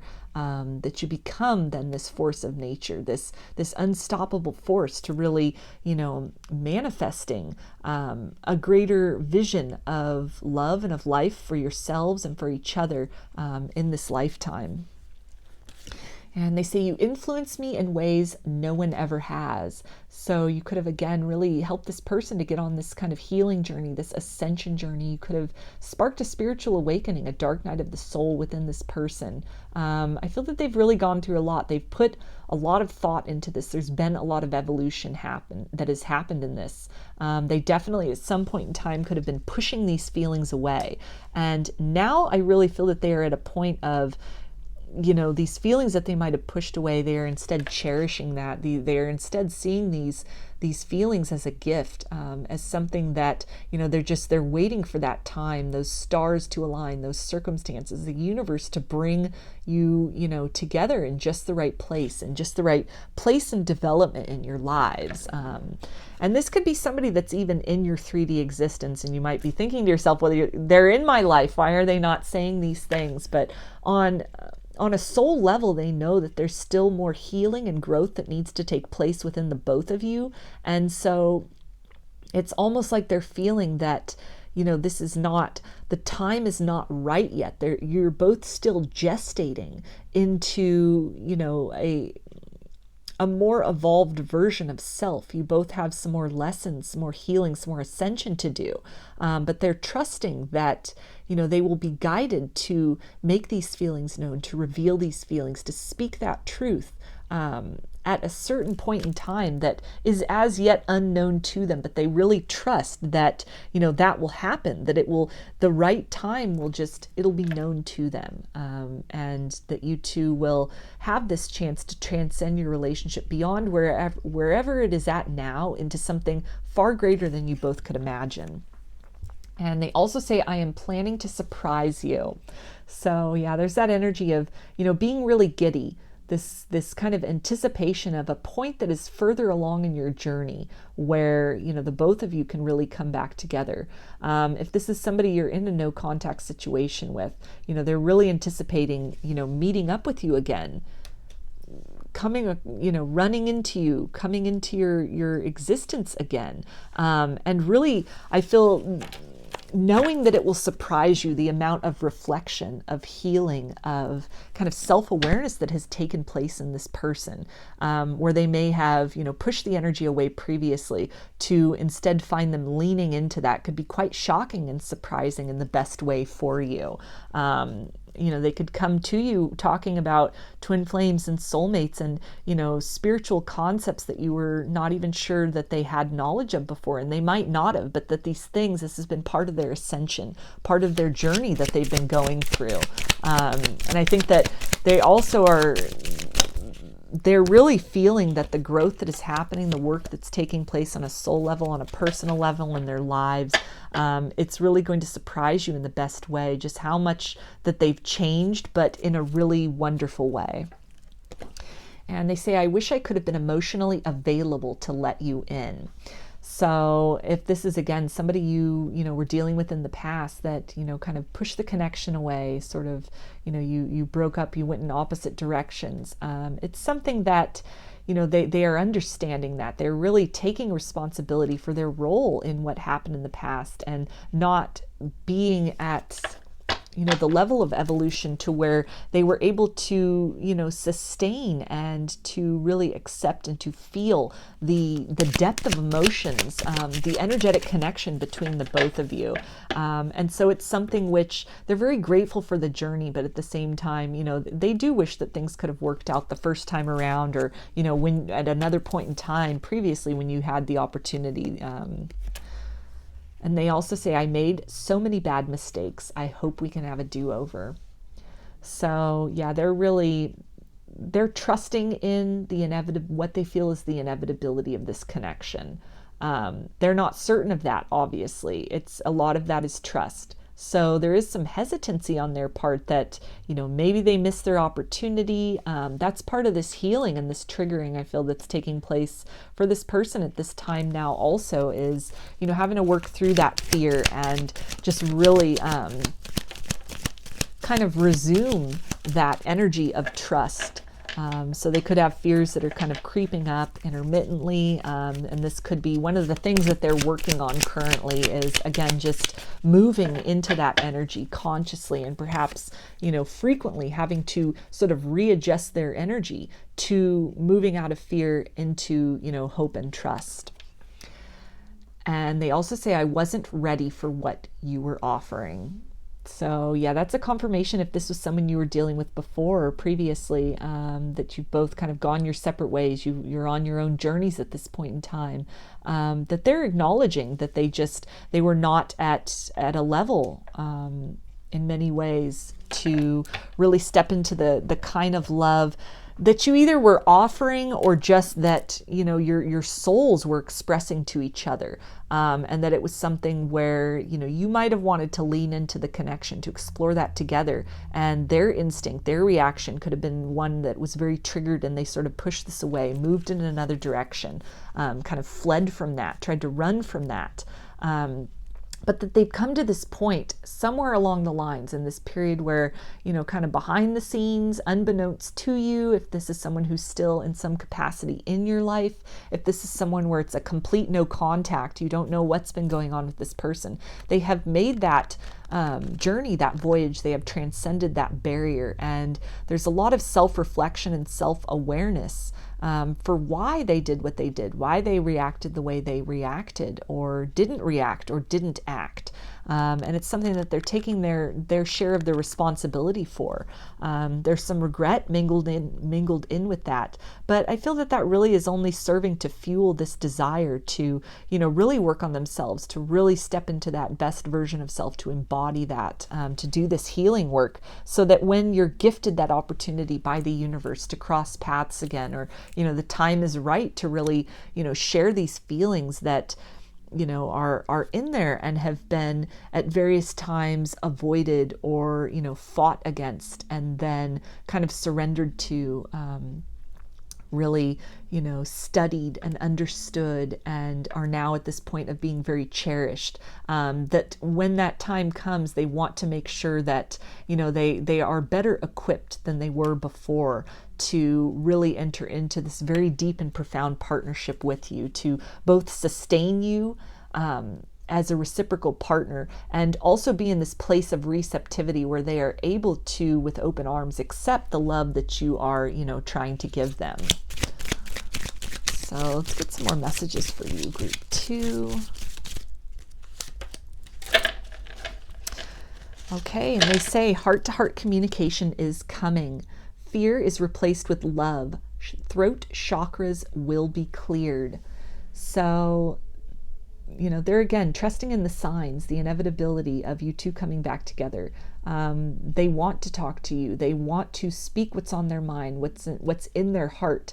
They want to tell you the truths that they have uncovered, the new way in which they are seeing things.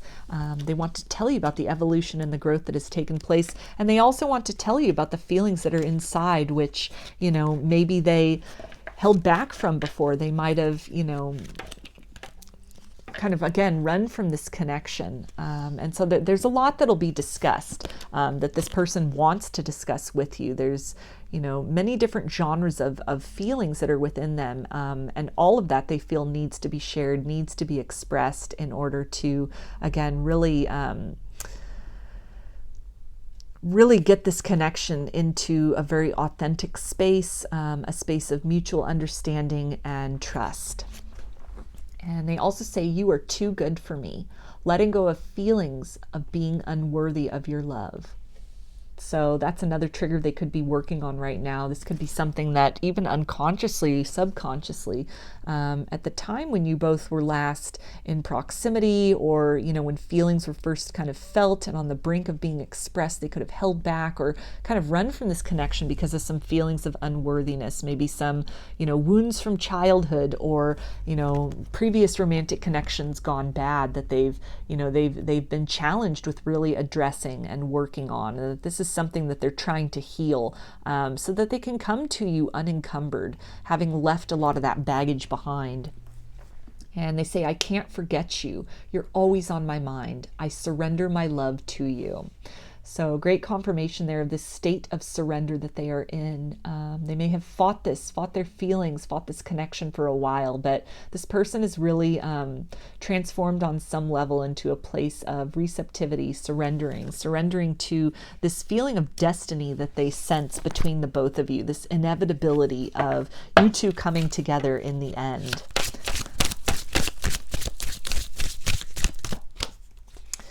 All right, and they say we tread a path of infinite meaning together.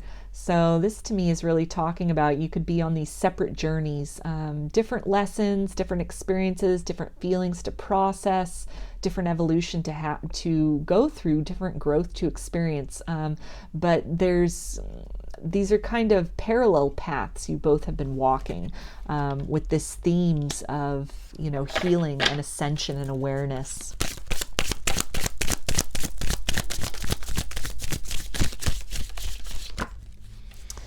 And they say, you help me to understand myself.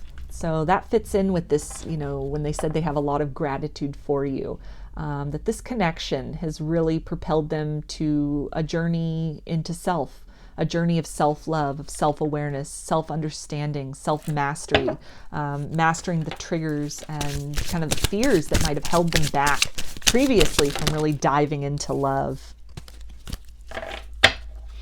Okay, and they also say, I am overwhelmed by excitement and confusion. So yeah, a lot of just kind of giddiness, anticipation of what they see as this inevitable reunion between the both of you when the time is right. That it's something that, they're not sure how that's going to happen or when or what the circumstances are going to be like. If this is someone that's still in some capacity in your 3D existence, they're not sure what that sign or that nudge to, share what's in their heart, what they've been keeping inside. They're not sure what that's going to look like or when it's going to come. But they have this feeling that it will, that they'll just wake up one day and know that this is the day. This is the day when they make themselves known, when they share what they've been holding inside for you. So now we're going to take a look at the oracle card you selected along with the Apatite, and this will have a poem that I'll read from the book. So this can be like some more messages from this person's higher self for you, group 2. Okay, and the card says 1. So that is a great confirmation of almost like this, both of you really on this path, on this journey of stepping into your authenticity, your empowerment as whole and healed individuals. And then this coming together where, you almost become this kind of very, the love between you becomes a being, an entity in and of itself. You're bringing in these two very empowered, very solid, very whole and autonomous energies to create this almost like wider scope of potential in terms of, the love that you experience, that you're able to exude, that's able to really even be felt by, those around you, your community, your world. And it's something that, this partnership, they feel that there's this inevitability to the both of you coming together into union. So let me see here. Okay. 1. I have abolished duality from myself. I have seen the two worlds as one. One I seek, one I know. One I see, and one I call. You look for me, and what do you see? You. I am playing games with you? Holding up a mirror for you to behold God? Yes. These are games of love and truth. Look for me and find yourself, for I am you, and you are me, and together we are one, playing hide and seek in love's great playground.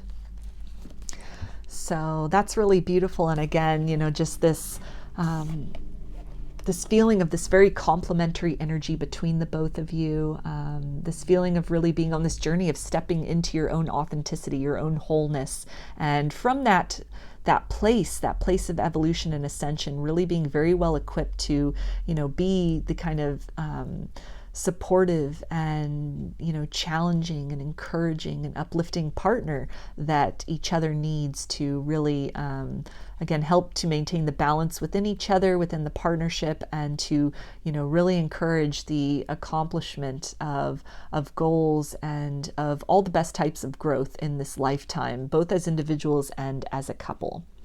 So I'm going to finish this reading for you, group 2, with some initials. This can be first, middle, or last name of you or your person, or it can spell something out, just whatever resonates. Okay, so we've got P,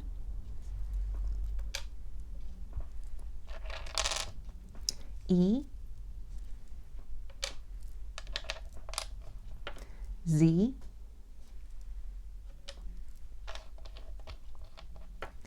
H, S,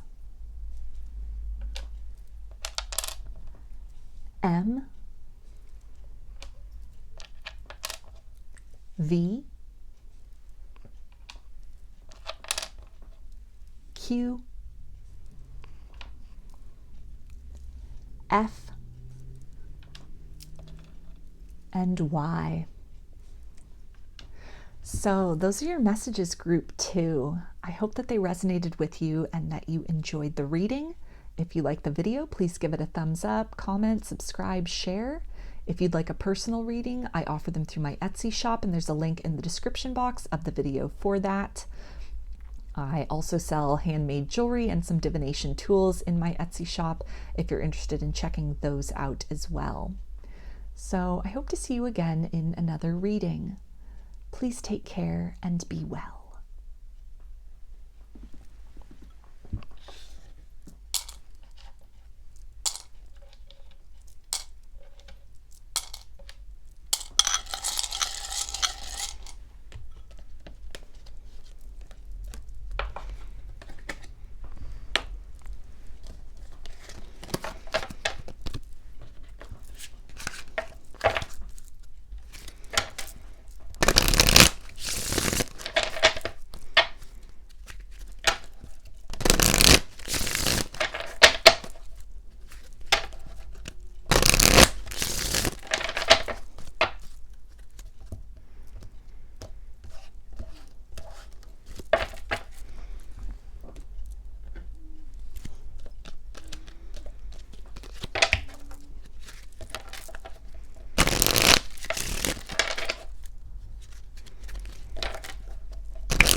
Hi, group 3. You chose the Cobra, Jasper. Put that right up here. And we'll take a look at this oracle card. At the end, this will be a Rumi card that will have a poem that I'll read from the book. So I'm going to start with some tarot to get some zodiac signs, some kind of clues about what this person is holding inside. What are they feeling for you that they are not telling you? These hidden truths, secret feelings.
Okay, so we have the Queen of Wands, and that's fire energy, Aries, Leo, and Sagittarius. So this person finds you very attractive, very magnetic. They are very drawn to you. They could see even the way that you interact with others, the way that you stand in your authenticity and your truth, the way that you apply passion to, the things that you're doing, your day-to-day life, even the way that you're following your passions. They admire this, they're very proud of this, and they're deeply attracted to this. They think that you are radiant and magnificent just by being yourself without even trying, that there's a natural beauty to you, man or woman, something about you, almost like the way in which your soul is able to be seen peeking out of kind of the cracks or the seams of the exterior, kind of the things that others might overlook or not notice. These are the things that they are most drawn to you about, that they feel very connected to. They feel very curious about you. They want to get to know more about you. They are very much, they can imagine you by their side. They almost feel more magnificent in your presence. By looking at you, it really causes them to look at all the best things about themselves as well. And we've also got the Death card, which is Scorpio energy. So this can be in regards to this being somebody that maybe you've broken up with, or you're in a no contact situation. A relationship has ended, a connection has ended. There's kind of been a closure on the opening up of the heart space or the expression of feelings. And this person, within them, they're really hoping for a rebirth of this connection, for a new beginning with you, another chance with you, a chance to do things different, to maybe shift the tone of the connection or start things off on a different foot, a clean slate with you, to really, again, start fresh, start something new, to build from where you left off, to build upon maybe what was lost or what didn't work in the connection previously. And we've also got the Ace of Cups, which is water energy, Pisces, Cancer, and Scorpio. So there's this desire within this person to give you this offer of love, to tell you what's on their heart, tell you of this desire that they have for you, how desirable they see you, and also this desire for a new start, a new beginning in love, which could be something maybe if this person is still in your life, in your world, if you see them through friends, through work, maybe you have, children in common with this person. Maybe this is someone you were married to at one point in time.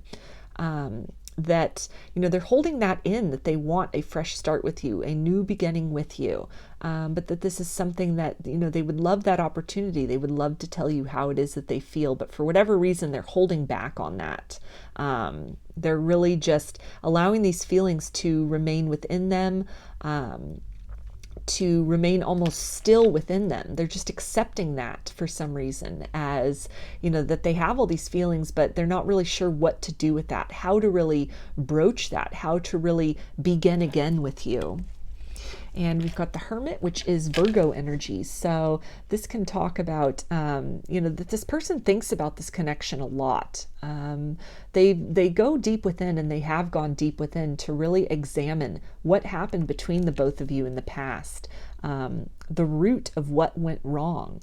And I feel that this person is also, they've come to the root of some of their own triggering, some of their own wounds, some of the ways in which they contributed to whatever went awry in this connection before. There's also, this is indicating that there are some deeper underlying root causes as to why they are not presenting you with this cup of love, why they are just kind of standing on that precipice at the door of a new beginning, not really, kind of transcended beyond the ending of things. They've kind of awoken beyond that to the idea that, they have this love for you. Maybe they have, gone within and rediscovered that there is love there, or they're looking at that love in another way. They're reframing almost their idea of what was, something that was dead and gone, and something that was over. And they've gone within and found this illumination within themselves that they're not content to just leave it that way, that they want another chance with you, a new beginning with you.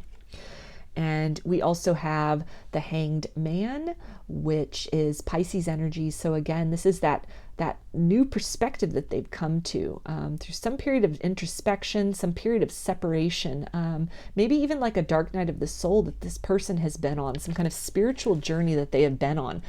Subsequent to being with you, maybe this connection could have really instigated kind of a spiritual awakening, kind of embarking on that dark night of the soul, that they're seeing things perhaps from your perspective, and this is something that they're keeping within. Maybe they're seeing the error of their ways.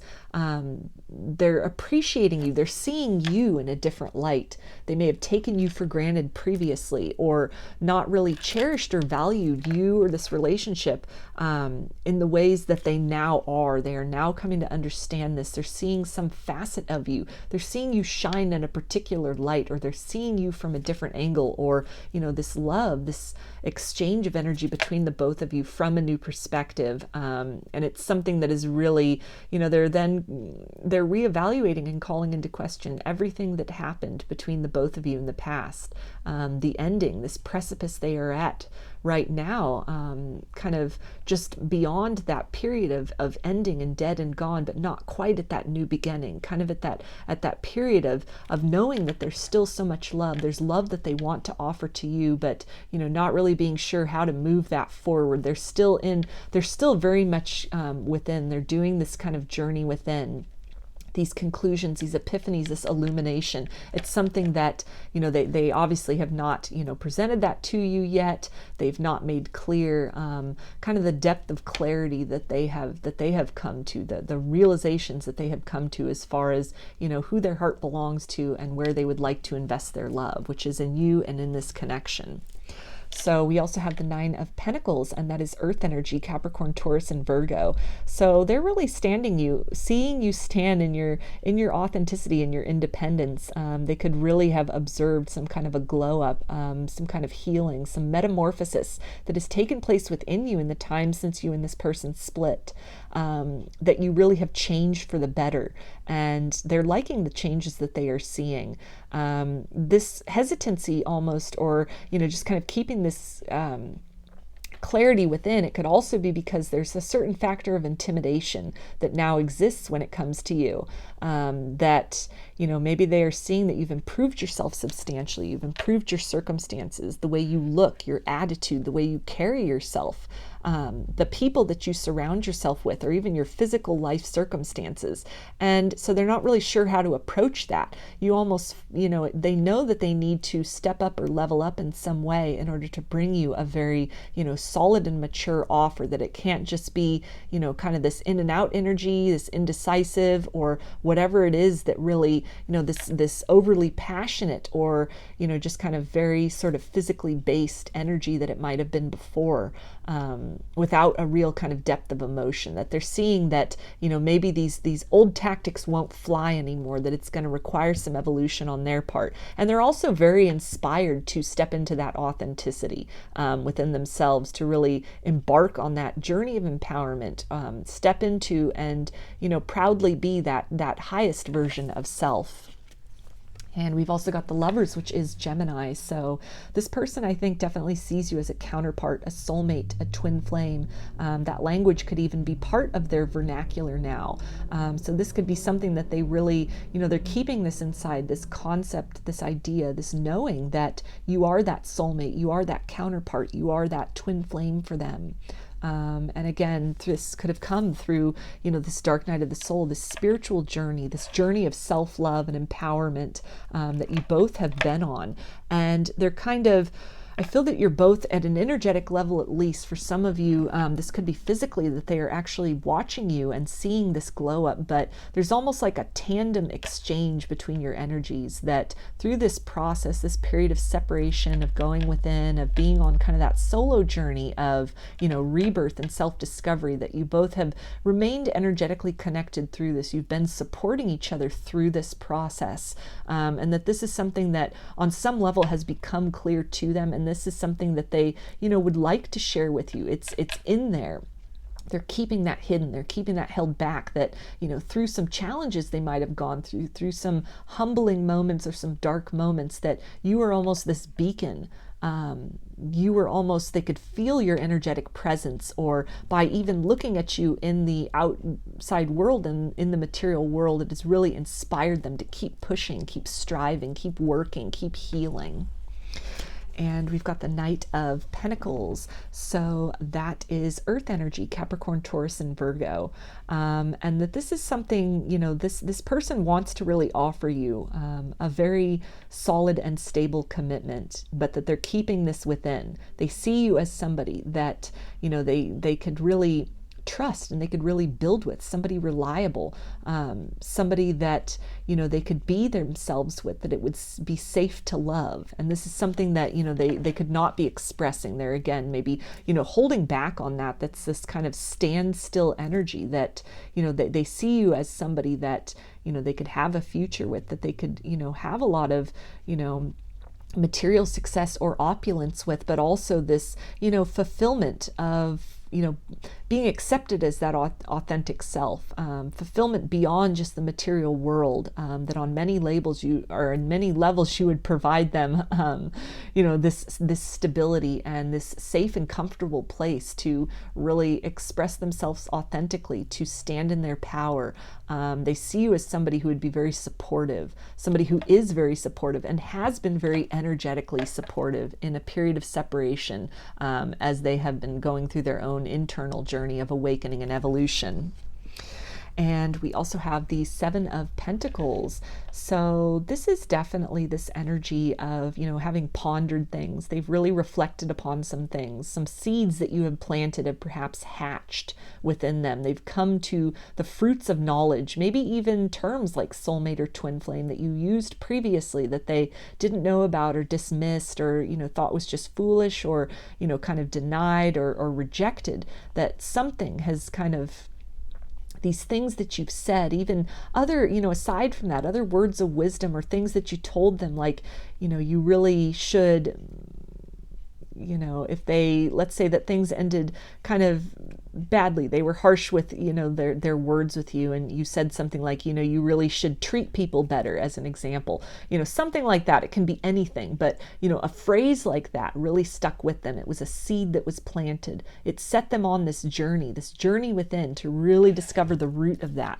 to discover maybe why they hold love at arm's length or, push people away, reject before being rejected, to kind of, save themselves from that possibility, why they are, or were maybe kind of careless with other people's feelings. And that could have stemmed from being, very removed from their own emotional center, being very out of touch with that, operating from a distorted point of view. I mean, that's just an example. It could be anything, but it's something that you said, some kind of a notion that was planted, even a seed of inspiration that was planted just by you living your life and the things that they were able to observe, the way that you really healed and elevated out of this experience with them and through this period of separation. It has been an inspiration which they have pondered, and it has really opened up some possibilities for them. It has borne some fruit for them, some nourishment for them, nourishment at a soul level, and also, almost like this trail that they've then been following energetically, or even in the material world through, again, something you said, or an example you're setting, an inspiration that you're setting to really kind of invest in themselves, maybe discontinue the kind of other things that they were investing time and energy in, and instead really, shift that focus within to cultivating the garden of their own soul, in order to, manifest that very fulfilling and nourishing and abundant life for themselves. And we also have the Two of Wands. So this is talking about, this person really wanting to kind of plan a way to come back to you. They're planning how to have that fresh start with you. It's something that they want. They're not sure how to do that yet. This is something that, they're keeping this inside. They want that. They want a new beginning with you. They want an opportunity with you. They want, the chance to really shift the energy of this connection to, start fresh, come together through this process of evolution as two very empowered and healed individuals with this, this knowledge that has been gained, kind of this elevation, this ascension that has taken place. And so, they're keeping that very close to their chest, that they are kind of looking for a way to, kind of come back into your life, to really, extend that offer to you, to kind of knock on the door, extend themselves to you, to really reintroduce themselves to you as this kind of somebody you might not recognize in a way, either because there's been physical changes in them, some kind of physical improvement in them, in their health and their looks, in the way they carry themselves, in their habits, their lifestyle choices, and also even in, changes in their outlook, in their perceptions of love, how they treat people, how they treat themselves. Just a lot of things have really changed. And so it's something where they really feel that it's a matter for a lot of them of reintroducing themselves to you, that they are, you are a new version of self and they are a new version of self. And so they are, again, just kind of, really thinking about that. What would that take? What would that look like? What would be required in order to, really have this kind of like rebirth of an opportunity together?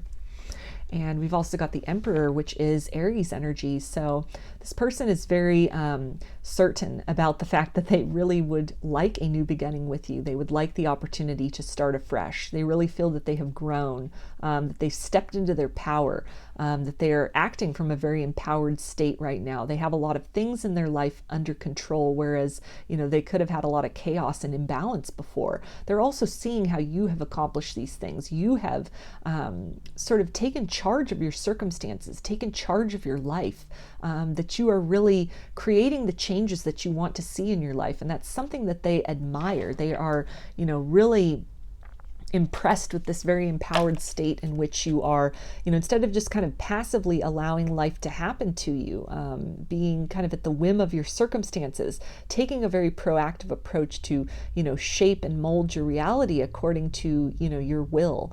And so this is something that it is requiring then this planning as far as how to really, come back into your presence, how to really, it's going to require this elevation, a different tactic or a strategy, something that's more careful and thoughtful, and sincere than maybe the energy they were operating in before. And we've also got Justice, which is Libra.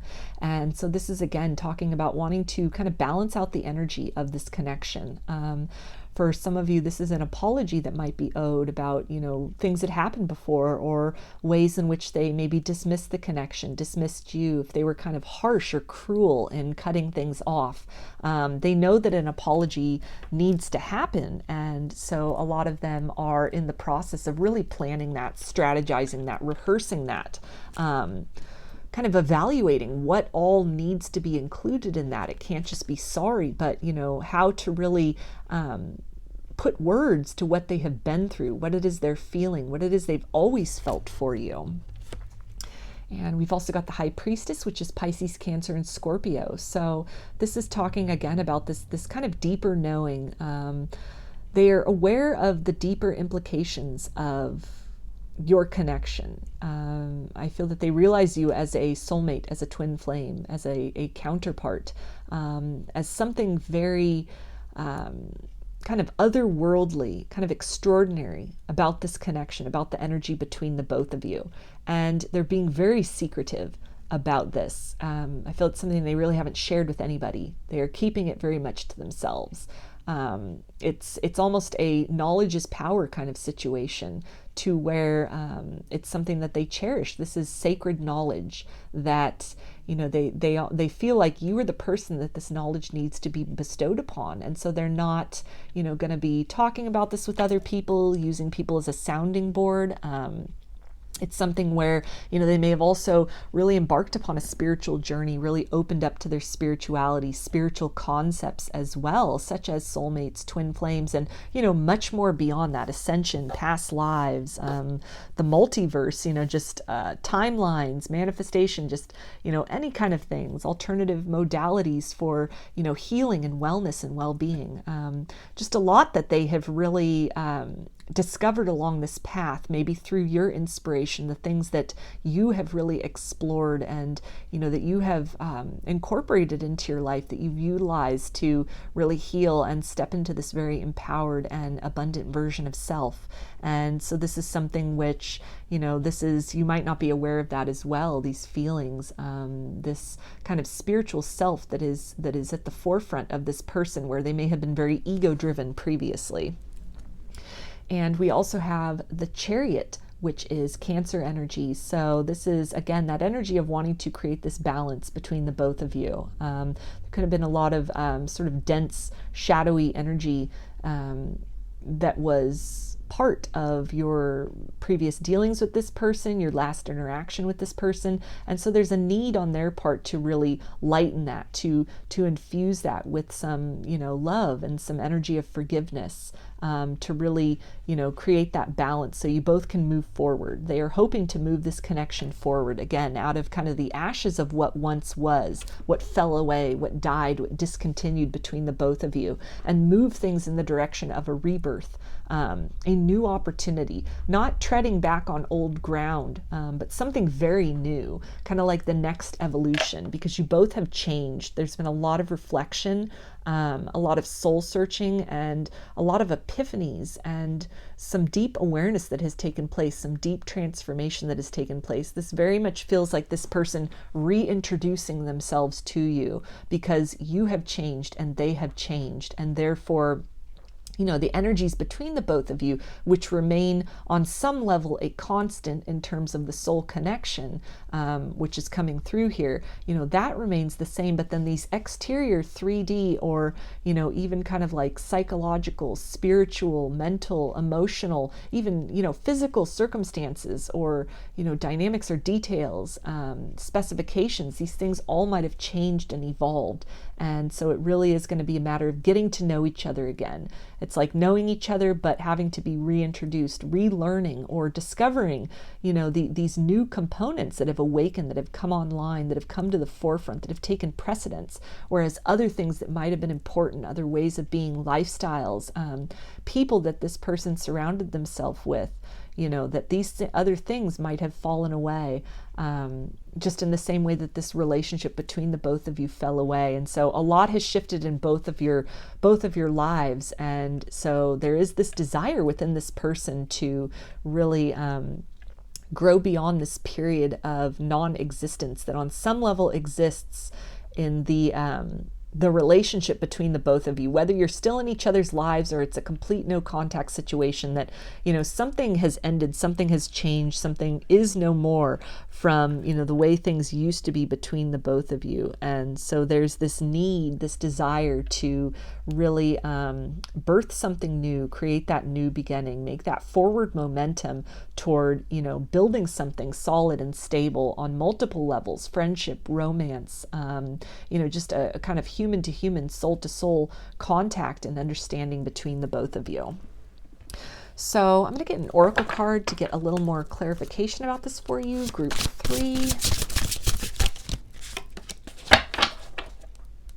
Okay, we've got Sanctuary. So yeah, this person has definitely gone within. This person has gone on an inner journey down the rabbit hole of self. A dark night of the soul or some kind of spiritual awakening has taken place.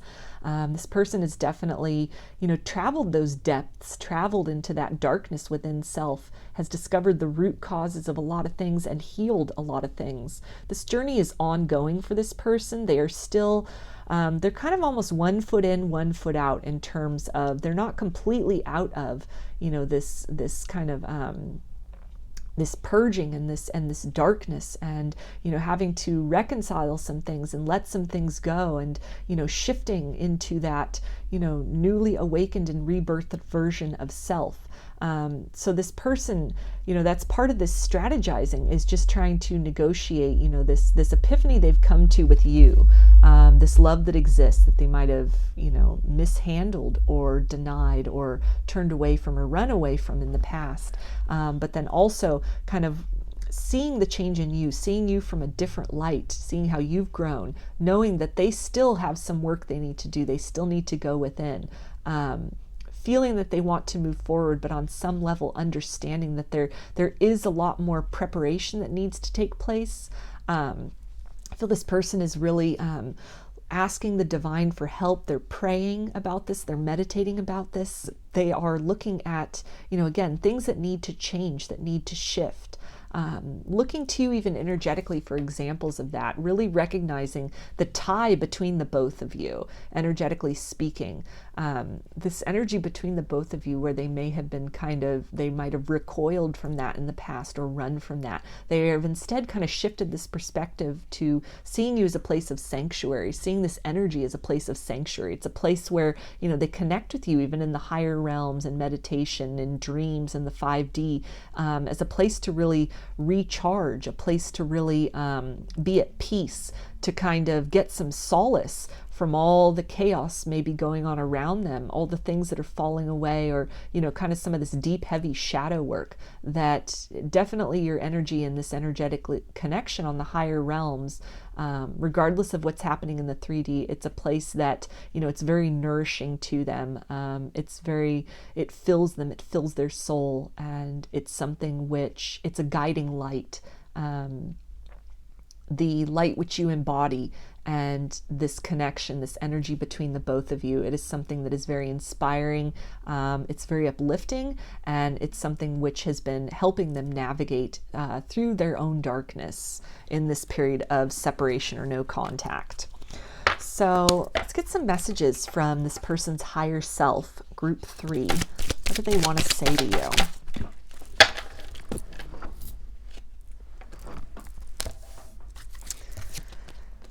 Okay, and they say, I dream about you all the time, and when I wake, I swear it feels like we were really together. So there's that energy of being, you know, the sanctuary and being connected in the higher realms, really seeking that out, feeling very at peace with that.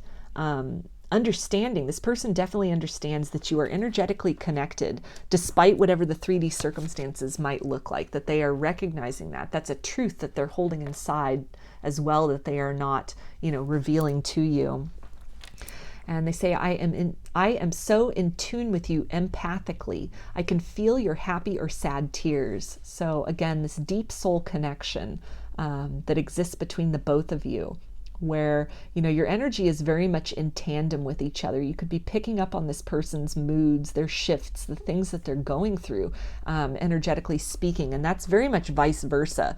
So, when you've been going through some heavy and kind of shadowy things, this person's picking up on that, and I feel almost energetically they've been kind of a support system for you through those times, and vice versa. You've been an energetic support for them. You've been a sanctuary for them through some heavy kind of evolution and self-awareness journey. And also in the times where, you're feeling your best, you're really radiating, you're standing in that power, in that authenticity, feeling very proud of yourself and very accomplished, achieving milestones, that this person is feeling that energetically, and, they're applauding you from afar, even if in the 3D it doesn't, there's not contact happening, you're not even sure that they're aware of what's going on with you. Energetically, they can feel that. They feel that kind of, the shift in your vibration. And they say, you are so sweet. Thank you for being so compassionate. So they feel very blessed to have this energetic connection with you. I feel that, this person wants to make contact with you. They want to speak to you. They want to speak these truths to you. And part of what they want to say is that, you helped them through some very dark periods of time, that, you would come to mind when they were kind of in a very low place, or you'd come to them in a dream, or in some way you were maybe even energetically there for them when nobody was there for them, nobody in the physical world. They were just, kind of handling things all on their own, navigating some very deep and troubled waters. And so it's something that they're very grateful for. And they say, you are my future wifey. So yeah, this is definitely this soulmate energy, this twin flame, this counterpart energy, that they've come to this clarity about you, about the connection between the both of you, and then also they're seeing you from this new vantage point. They're seeing you as somebody that they can build a future with, they want to build a future with, that they feel very safe with and very encouraged with. And they say, I'm scared, it's too risky. So there's that energy of still kind of vacillating, kind of 1 foot in, 1 foot out of, that shadow work and that dark night of the soul. They haven't really fully emerged from it, but they're kind of like half born from it. It's something that, there's still a lot of heavy processing, and, healing is a cyclical journey. It's never finished. There's always, even things from the past that you may think that, you've gotten to this point, you've resolved it, you've healed it, and a little further down the road, something comes up to trigger it, to just kind of bring you to this other layer, this deeper layer of healing that is necessary. And so on some level, this is a very natural part of this process, the process of healing in general for all people in all ways who are, actively participating in a healing and ascension journey. But on some level, it feels like you're a little further along that path than they are. There still are some heavy roots that they are exploring. Some of this could be some fear of rejection, or, just kind of this deep awareness of maybe what you both, the potential that existed between you in the past, and how they might have treated you if they were, very harsh or very judgmental or kind of cruel with the way things ended.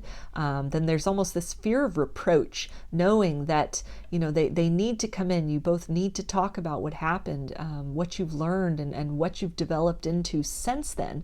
But there's this hesitation of, again, kind of being chided or, even rejected, that, they are acknowledging that they're at that kind of mountain pass, and it's something that they need to, kind of ascend that, walk through that fear. And by walking through that fear, it will bring them to through that door of rebirth into, the potential of the new beginning, which is something that they want deep within.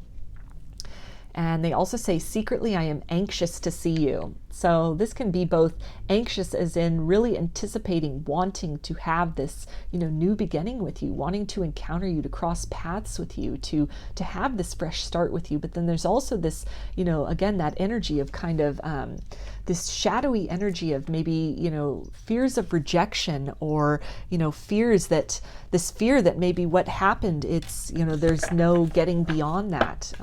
A fear that, kind of things were ruined forever between you and this person, and that's something that they're working on dealing with and kind of navigating their way through currently.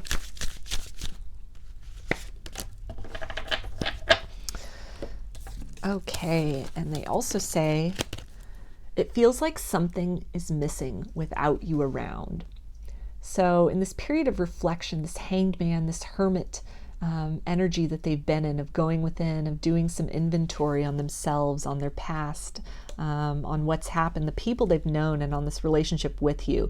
They're definitely, acknowledging that connectedness between the both of you, this feeling of sanctuary, and also this sensation of void that now exists in their 3D world from not having that intimacy with you, even just on a friendship level, having you around, and that energy exchange very actively in the material world is something which, it uplifted them in ways that maybe they are just now appreciating. And they also say, I am always reminded of you. So that's that energy of, connecting in the higher realms and dreams in the 5D, and, just really this energetic tie, feeling each other, really, bolstering each other's confidence energetically when times are tough. And really this person feels you applauding them for the accomplishments that they make, the kind of milestones that they reach. And they also say, I'm a better person because of you. You've really changed me. So that was coming up with that inspiration. They're either really inspired by what they are seeing of you, how you've grown, how you've evolved, how you've really stepped into your own, your authenticity, your purpose. You're really walking your truth and living that. And it's something that is inspiring them to do the same. And this is also, energetically, if they, you don't have social media, you guys are even geographically distanced, you don't have anyone in common, there's no way that they could possibly be seeing you, seeing any of this, any of the evolution. It's something that they have energetically felt that. And it's been a motivation, it's been a guide for them to do the same, to really take an active role in that, in improving themselves and kind of bettering their life, their outlook, and their circumstances.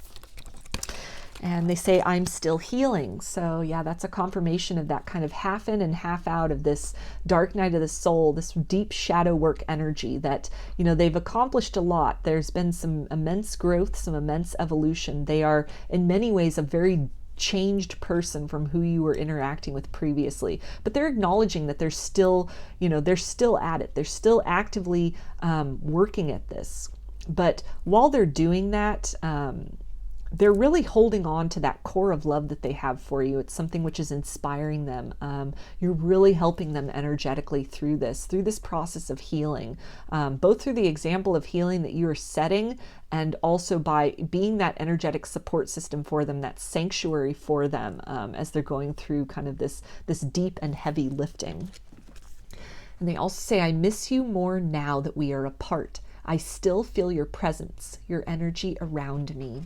So great confirmation there of everything I was just saying about them feeling you and really tapping into that. I feel for a lot of them very deliberately tapping into that in meditation, in prayer, really understanding that you are connecting in the astral realm, in the dream state. And, there's a sense of longing. They're missing a physical 3D connection with you in a deep and intimate capacity, but they are, cherishing this energetic connection that you have. They feel you as much as you might feel them around you. You might sense their presence and energy. That's very mutual between the both of you. And they say, I look at your pictures for hours on end. You are still so beautiful to me. So they could be looking back on old photographs between, with you and them, or of you from the past, that it's really, this nostalgia energy, and it's kind of helps them to tap into that sanctuary, tap into that energy. This could also be if they are, able to watch you on social media, or, in some way, maybe you, I don't know, Instagram, Facebook, TikTok, YouTube, just anything that they could, you have a website, something like that, some way that there's some kind of a public social presence that they're able to look at and see, and they've witnessed the glow up, and they've witnessed the transformation and the energy that you're exuding, and it's something that's just, they're seeing you in a whole new light, in a whole new capacity. They are acknowledging the growth that has taken place within you, and a deep appreciation that they have for you that maybe they overlooked before, or that you've grown into a different version of self, and they're liking what they see, they're loving what they see, they're really admiring it, and it's very captivating for them and inspirational for them.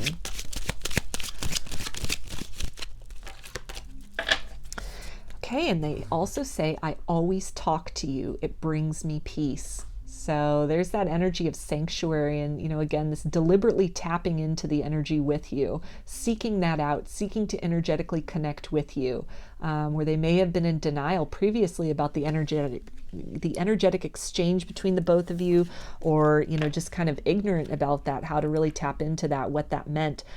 They have come to some truth, some understanding, some clarity, some awareness about that. They've really moved into a place of acceptance of that and really cherishing that.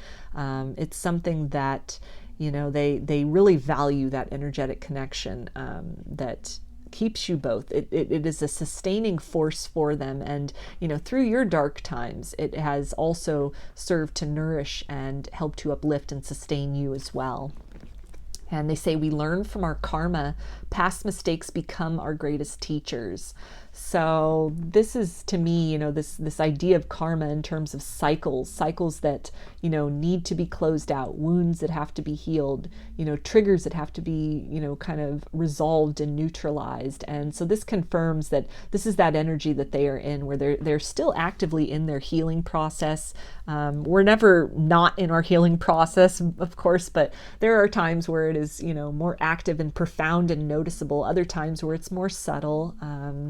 And we can kind of focus on some other things. It's more of a lightness of the energy and experiences. But this is something where this person is really, like with that hanged man and that hermit, they're coming to some new perspectives about things that happened. Even what happened between the both of you in the past. It's something where, they feel some regret for that, a lot of regret for that, for what happened.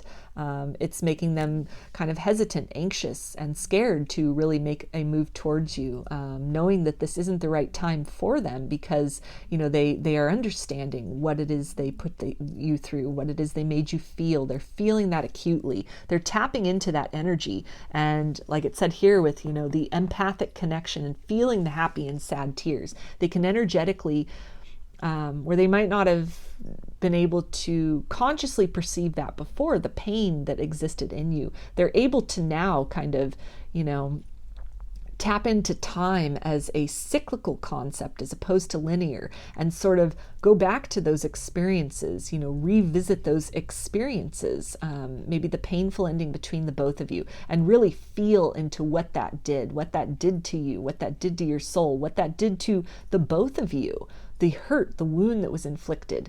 And it's something that, they are healing that. They are understanding that healing needs to, be multifold, multifaceted. And so they're working on a lot of energetic healing, forgiveness within themselves, learning that, to cherish and to value the things that they love, as opposed to maybe mishandle or take for granted. And that it's something which it's teaching them to be a more compassionate and a more authentic and a more gentle, a more caring version of self, a more attuned and attentive version of self. And so, they're kind of vacillating between really beating themselves up for what happened in the past and really appreciating these things as that opportunity to point out very directly what needs to be healed, what needs to be overcome and transcended in order to step into a richer expression of their soul in this incarnation. And they also say, I heard our song, memories of you poured over me.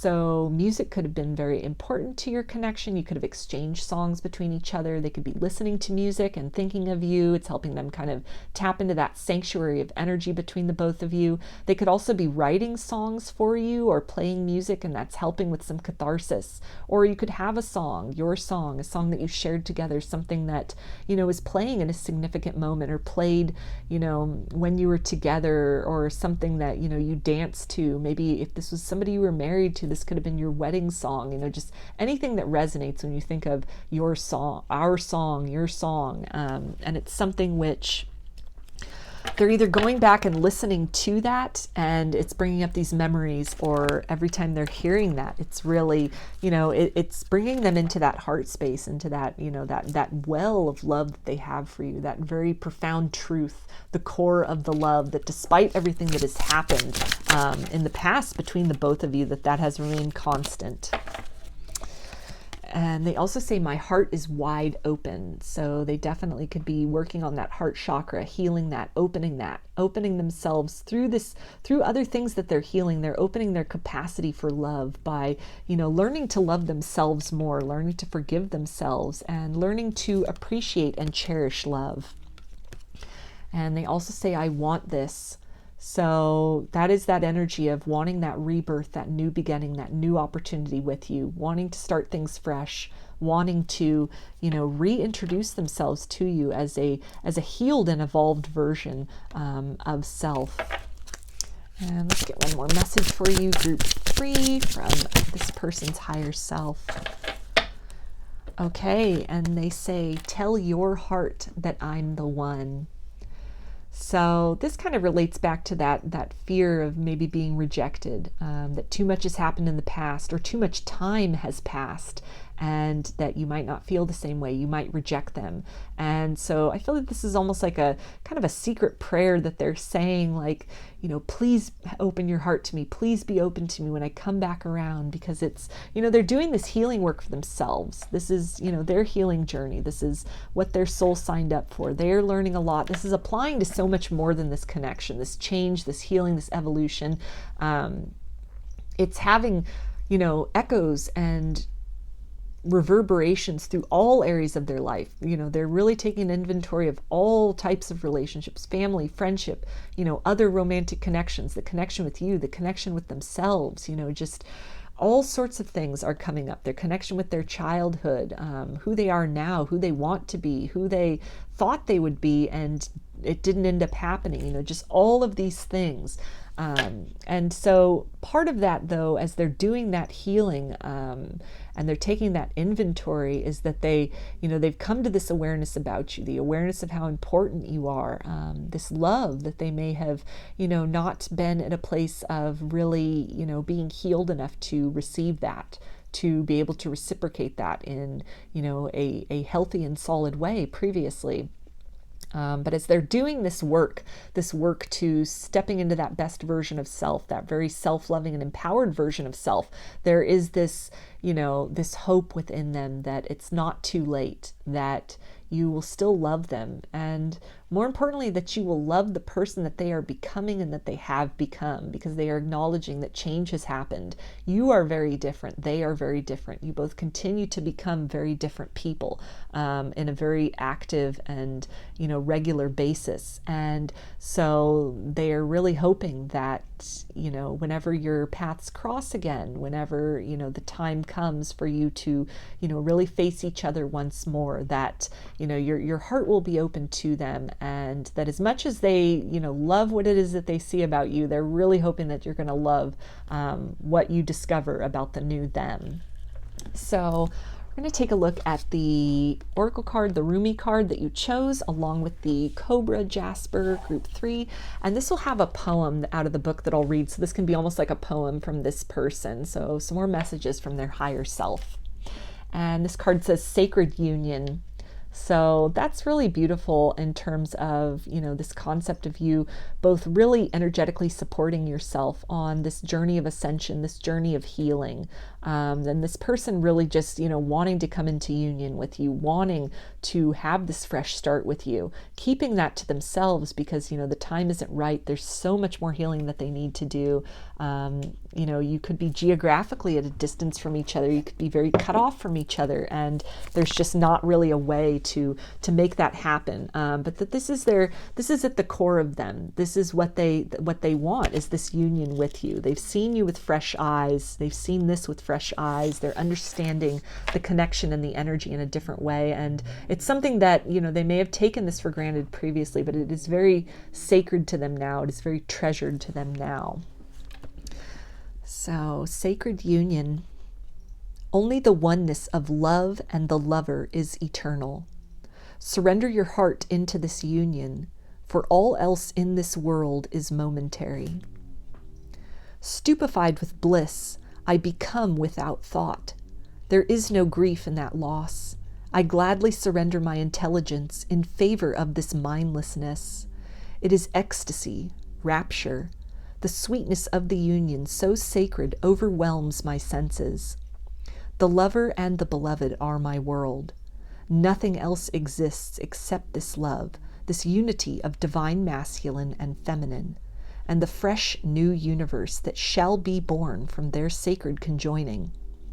It happens even now, between my body and my spirit, and in yours, and in his over there, and that woman passing by. All creation in sacred, rapturous embrace. So shocking and wild, this frenzy of loving delight without limits. Let us be swept away, my beloved, in the passionate loving that renders duality into one and tips the mind into empty ecstasy. So that is very beautiful, and again talks about this, this concept of really twin flames and soulmates and counterparts, and this kind of evolving into this individuality and this best version of self in order to come back together, to reintroduce each other to one another as an evolved and transformed version of from the people that you used to be, that you used to know. This desire of rebirth that is at the core of this person's heart, that they are keeping to themselves. They have not shared this. It's it is secret. It is within them, but it's something that it is an underlying motivation for everything they do. It is the encouragement for everything they do, and it's something which they are working toward. They are making their way through that kind of dark valley within themselves, through this journey of healing and self-discovery, to at least come to that place where there is the potential of a new chance of love with you. So I'm going to close this reading out for you, group 3, with some initials. This can be first, middle, or last name of you or your person, or it can spell something out, just whatever resonates for you.